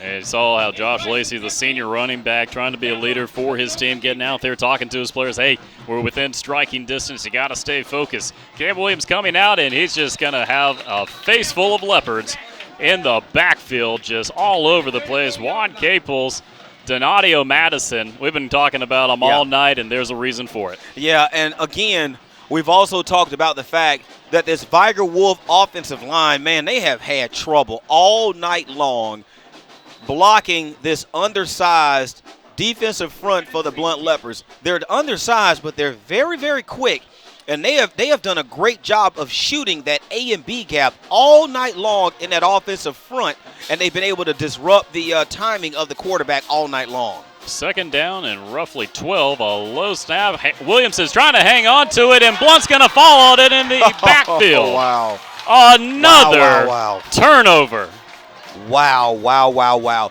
When they get back and they sit and get a chance to take a look at this film, as Cam Williams tried his best to make something out of nothing, coaches are always going to tell you, listen, when that happens, the play is over. Just secure the football. That did not happen for Cam Williams, and in the right place at the right time was Donadio Madison. who has gone from GOAT to hero to GOAT to hero. He's just been all over the spectrum tonight, but he's been all over the field making plays, and again was able to get the ball right back. As we take another look, Cam Williams just tried to make a play before he had the ball secured. Ball fell back on the ground again. Donadio in the right place at the right time. Tony comes out, hands off the ball to Antonio Wright, breaks a bunch of tackles, picks up a first down and then some. He's trying to ignite this fan section once again. 4 minutes, 41 seconds remaining in the game. Blount is driving, and Antonio Wright's trying to add the spark that he's been for this unit all night. Tim, I watch a ton of pro football, so whenever I see these guys, they make me think of guys in the NFL. You've heard of John Brown, the small wide receiver for the Arizona Cardinals. That's who Antonio Wright reminds me of when I watch him play. Just a lot of energy, a lot of skill from that wide receiver position for the Blount Leopards. They're in Vigor territory at the 40-yard line. Fresh set of downs for the Blount offense. 4 minutes, 20 seconds remaining in the game. They're in the driver's seat with a 13-7 lead, looking to capitalize and potentially put this one away as they hand off to Wright in the backfield. Breaks away from a couple of tackles and up the field for about a 5-yard gain, bringing up a 2nd and 5 from the 35. Wright plays so hard for someone his size. Again, he's only 5'6", Tim. He's only 5'6", 163 pounds, but he plays so much bigger than he does, and he did a great job of getting in behind the block of his big tight end, Charles Shepard, who were able to spring him downfield for a nice gain on first down. The Leopard offense continues to try to take advantage of the slew of turnovers that have happened here in tonight's game. Tim, 2nd and about 6 is what we're looking at right now. Shepard in motion. Tony in the backfield. 2 running back options. Hands off to Wright once again. He's going to test the left side and get shoved out of bounds after about a 3-yard gain, and a flag comes out on the play at the 34-yard line. And the flag came out late too, which may be something against the defense, but well, it's going to be holding against the offense, so that's going to nullify that previous play by Antonio Wright. And what you're watching right now is Blount is pretty much going into clock eating mode. They're not going to throw the football unless they just absolutely have to. 3:20 remaining in the football game. So look for them to keep this ball on the ground and continue to pound at a Vigor Wolf defense that's pretty tired right now. Again, hot night. That holding on the blue team, number 73. 10-yard penalty, replay, 2nd down. Yeah, hot night, a lot of plays. That is gonna equal fatigue for a defense. 2nd and long now, 3 minutes, 15 seconds remaining in our game. 2nd down.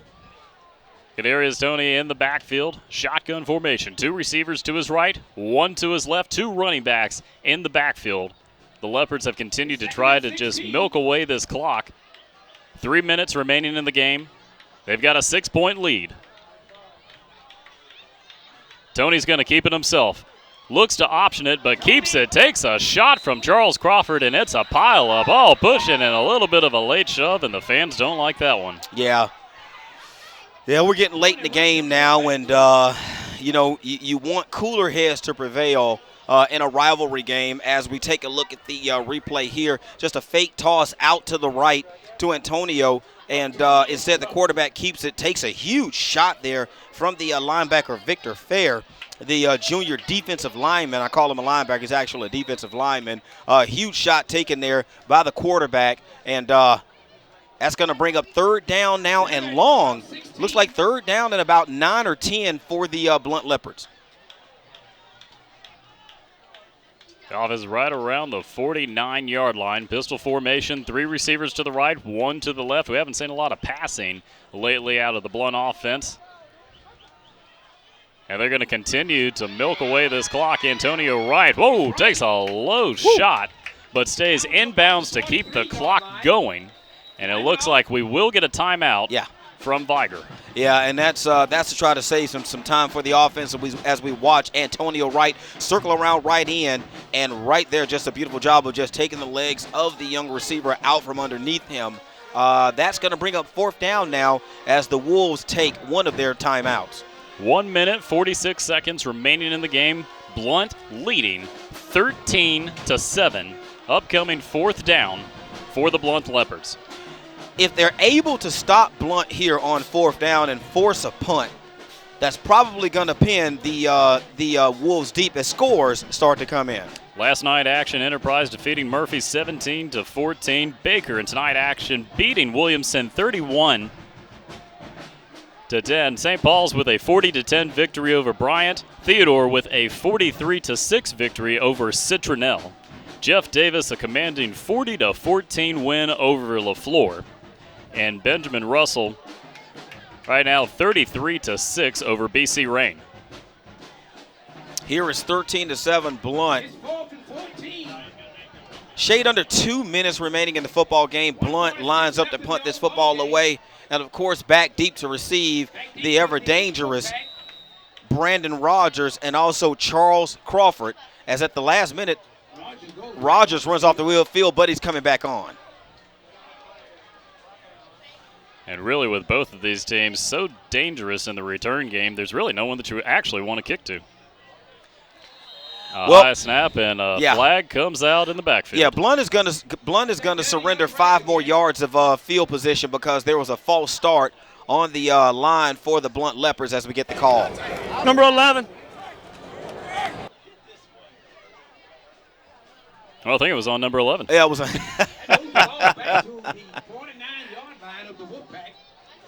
Rogers and Crawford, I mean, talk about them all night. I mean, 2 most dangerous weapons, not just in Vigor, but in Mobile, as far as, just the skills that they bring, being able to play so many positions for this team. Now, Vigor ran out their entire punt unit and ran in a whole nother team, and they're going after the block of the punt.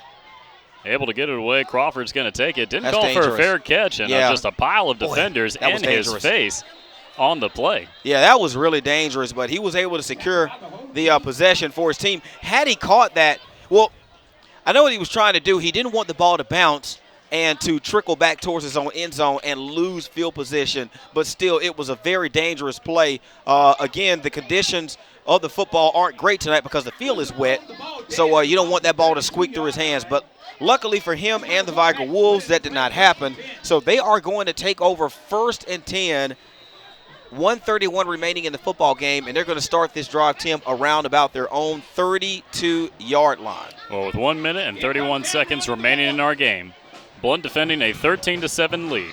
Vigor will start this drive from the 30-yard line. This is the drive that could decide it all, and it starts off with a flag in the backfield. Yeah, and that's going to be a substitution penalty, illegal substitution by the Vigor Wolves.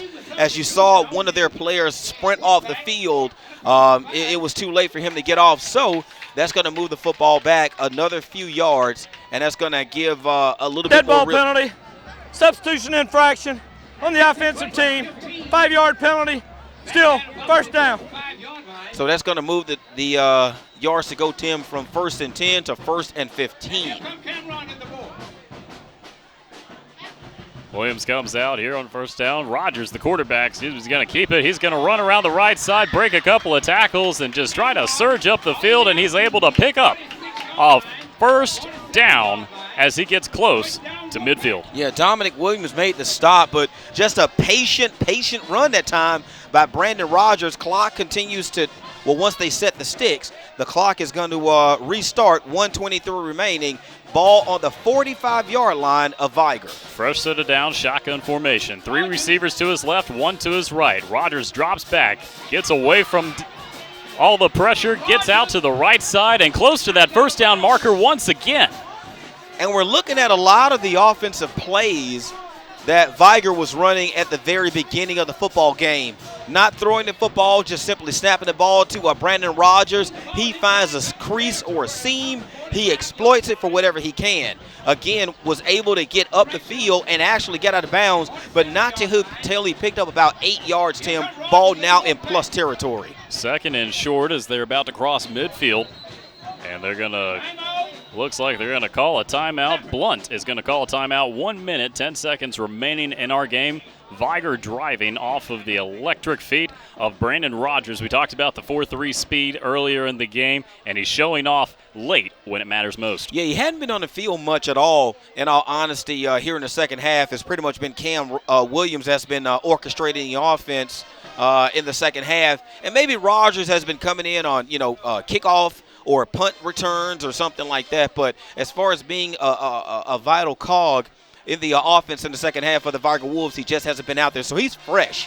While a lot of these other guys are pretty much, game worn down, he's fresh. So let's see what's going to happen, Tim. It's going to be a very interesting last minute 10 remaining. Again, ball and plus territory for the Vigor Wolves. Everyone on the edge of their seat waiting to see a phenomenal ending for a phenomenal game. Sure. Throughout the night, 13-7 separates these two teams. 1 minute, 10 seconds can decide if your season starts with a victory or a loss. Well, it's been the most competitive game, Tim, that has taken place tonight. If you remember a lot of the scores that came in, man, they were pretty much blowouts. Everything was pretty much one-sided. So this has probably been the most competitive game that has taken place tonight. And, man, I tell you, it's been a privilege to broadcast it here from Blount Stadium.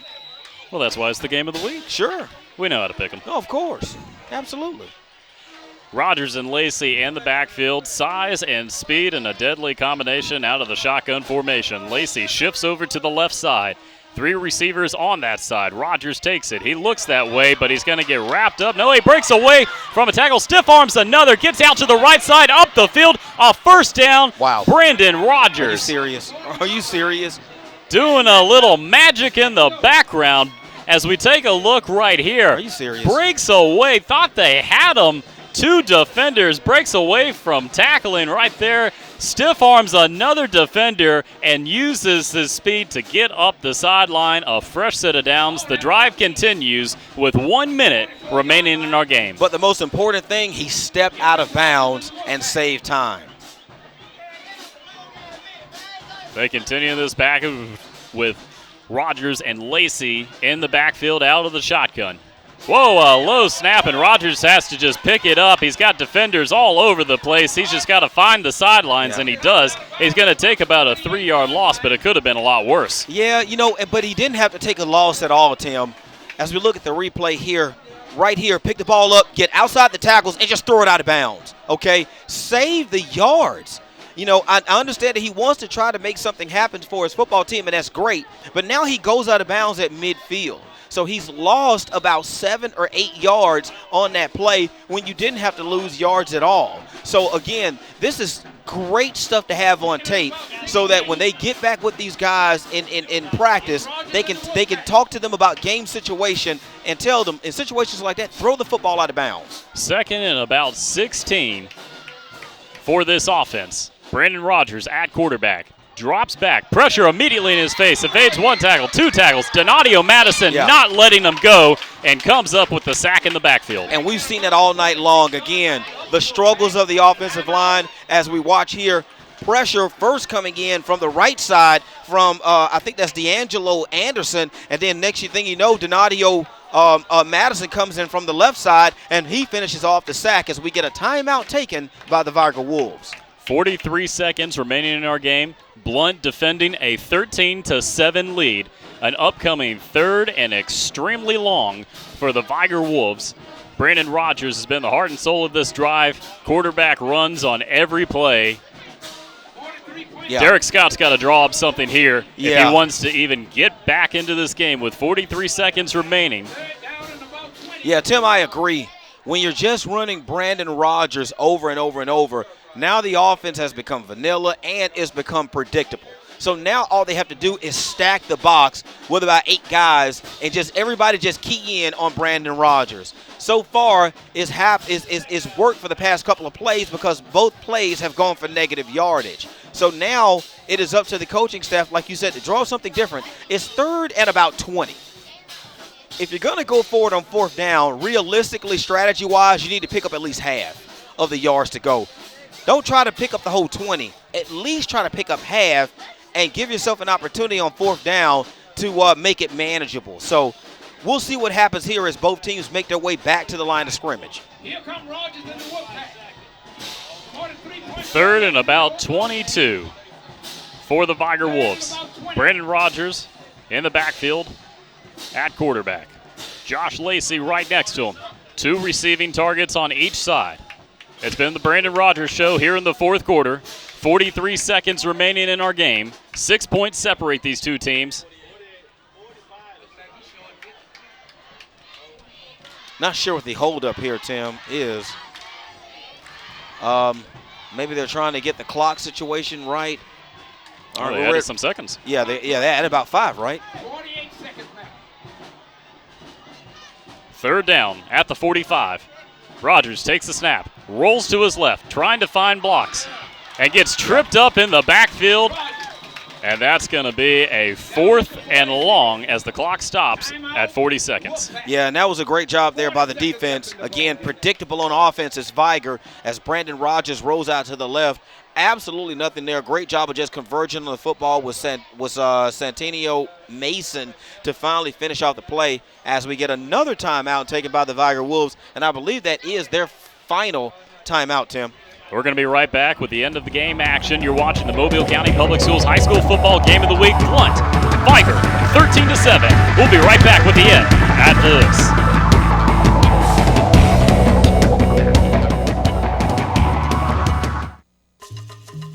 The Environmental Studies Center is a natural sciences education facility designed to provide unique learning experiences.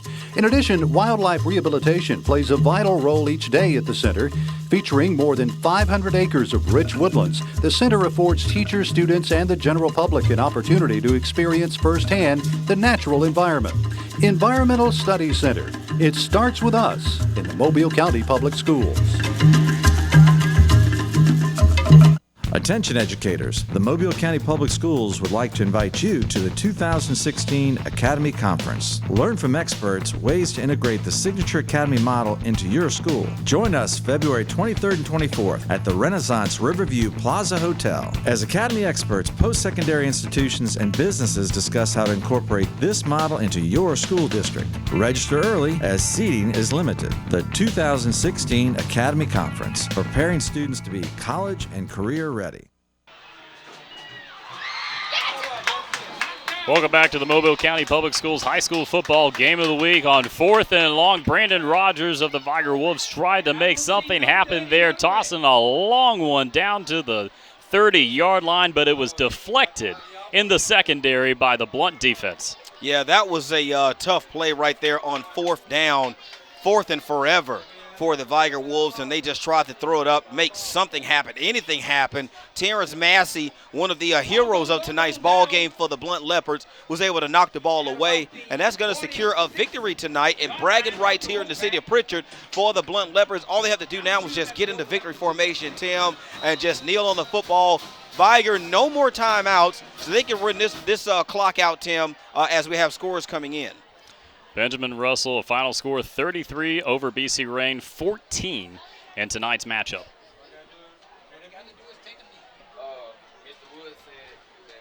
Blount coming out, just run out the clock. 32 seconds remaining in the game, and the Leopard Nation can breathe a little easier tonight. Oh, yeah.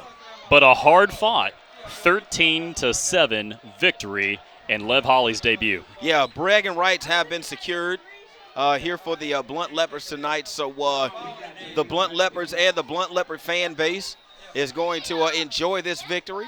And they're going to be talking about this one all year long. Trust me. In the 46th meeting of Vigor Blount, the Leopards will come away with the victory. And over the years, that would technically add 3 years in a row that Blount would be credited with the win, as Kadarius Toney has led his team to victory. And Lev Holly's debut, the Blount Leopards, the record may not be official, right, but the team starts with a win as they head in to regular season action. Yeah, it may not count in the standings, but it's going to count again as far as bragging rights go for the Blount Leopards for the year. They're going to enjoy this win, and it's a wonderful debut for the new head coach for the Blount Leopards. As you see right there, the final here at Blount Stadium, 13-7 Blount over Vigor. A hard-fought battle. We talk about the rivalry, the turnovers, the defensive battle throughout the night. A lot of plays from both sides of the ball, both teams. A lot of explosive plays have decided tonight's game. Blount coming away with a 6-point victory. Yeah, don't go anywhere. Tara Reeves is down on the field right now, so she's going to try to secure the winning head coach for the Blount Leopards and see can we get his thoughts on this big win of his tonight, the first of his career as the head coach here for the Blount Leopards here at his own home stadium. So don't be quick to move. Lev Holly is going to be coming up with us in just a moment. But again, like we said earlier, Tim, for both of these teams, no, it doesn't count, but this is going to be great tape to be able to go back and sit down with your kids and talk to them about what it is we need to improve on, so when week 2 comes around, we don't have a lot of these same struggles. Some fans are going to make their way out of the stadium, but trust me, a lot of them are going to stay here, and they're going to play the alma mater. And a lot of fans are going to get a chance to sing and celebrate what their football team has done this evening as, again, we wait for Tara Reeves to get her interview with Lev Holly, the head coach of the victorious Blount Leopards. Well, it's a victory for the team. It's a victory for the community. It's great to see all the support that happened here tonight for the 46th meeting of Vigor Blount.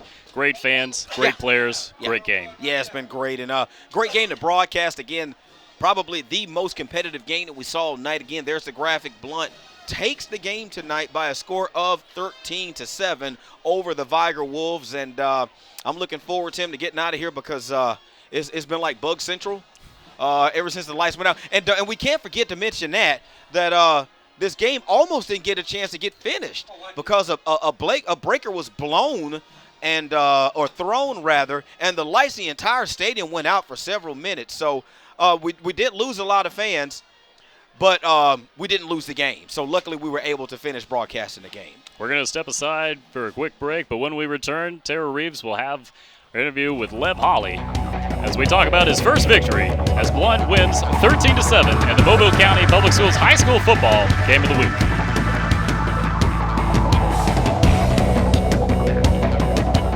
Do you have what it takes to be an Envision graduate? We are pioneering students to be all they can be, from 6th grade all the way to 12th grade. I definitely would recommend Envision to other students who feel the way I feel. They really work with you, and they've gotten tutors, and you have online teachers to talk to. It starts right here. It starts right now. Envision Virtual Academy. Enroll today. The more parents are involved in school, the more likely it is a child will succeed. Children with involved parents and attend school regularly make better grades and have better social skills. Every involved parent makes a difference. Get involved. Ask about your child's day. Explain how your education matters. Parent involvement, it matters. You can find more information on parent involvement at mcpss.com. Welcome back to the campus of Mattie T. Blount High School for the site of the Mobile County Public Schools High School Football Game of the Week. Tim Finnegan, Howard McCain, Tara Reeves bringing you all the action in the Blount victory over Vigor 13-7 as we head down to the field. Tara is now with the winning coach in his debut, Lev Holly. Coach, it's the first game of the season, and you overcame a lot of adversity, more than just the first game jitters. You had a lot of players go down with cramps. The lights went out during the middle of the game. What did it take to get the win tonight? Just a bunch of kids with a lot of heart. You know, we came in here day one and we said we wanted to be the most physical, most disciplined team, most in shape team, but that's a great team over there. I mean, you can't say enough about Coach Scott, his staff. But I know one thing, my players came out and they bust their tail. These coaches, they get this win. This ain't about Coach High, less about them. Obviously, you're overly excited opening up with a win. What are you going to focus on in practice this week to ensure that you keep the winning streak alive? We still got some discipline issues. We had some penalties that was key. Got to get in more shape. But for the most part, man, again, I couldn't be more proud. I told my guys at the beginning of the week that at some point in this game they was going to face adversity. And they did, but every time they did, they found a way to overcome. That's what true champions do. Well, congratulations, head coach of Blount. How does it feel to be a first-time head coach and first game, first win? How does it feel? It feels good. This is my second go round, but I think this is a big one because years ago I was on the other side of the fence. So, I can honestly say I've never lost in this game. So I'm just blessed, and I thank God for giving me an opportunity to be here. Great administration, Mr. Woods, Ms. Pete, Superintendent, Dr. Crenshaw, our school board representative. I couldn't be more happy. Congratulations. Thank you so much. Thanks. Guys. Thanks, Tara, and a big victory for Lev Holly, a big victory for Blount, a big victory for this community. Absolutely, and it was a joy. You know, I like broadcasting these type of rivalries, especially this one right here, especially when they're won with class, and that's what we saw tonight, Tim. In spite of the blackout and a lot of the cramping and issues that were going on, it was still a well-played game, and it was settled on the field the way it should have been, with Blount coming on top, 13-7. Kadarius Toney started the night off a quarterback sneak to get the Blount Leopards on the board. Terrence Massey had a 49-yard punt return touchdown. The Vigor Wolves were able to strike on the ground, rushing with more to be able to get the 7 points. But in the end, turnovers. There were 7 of them. Yeah. We lost count at one point, but it's only the first week. But it's a view of things to come for a lot of the exciting matchups coming your way this season here on Seymour and Mobile County Public Schools TV. For all the matchups coming your way Thursdays and Friday nights. Next week, we'll be back with a blockbuster rivalry matchup between the Murphy Panthers and the Baker Hornets. For our great crew here at Mobile County Public Schools, Quentin Howard, Tara Reeves, Howard McCain, I'm Tim Finnegan. Thanks for watching.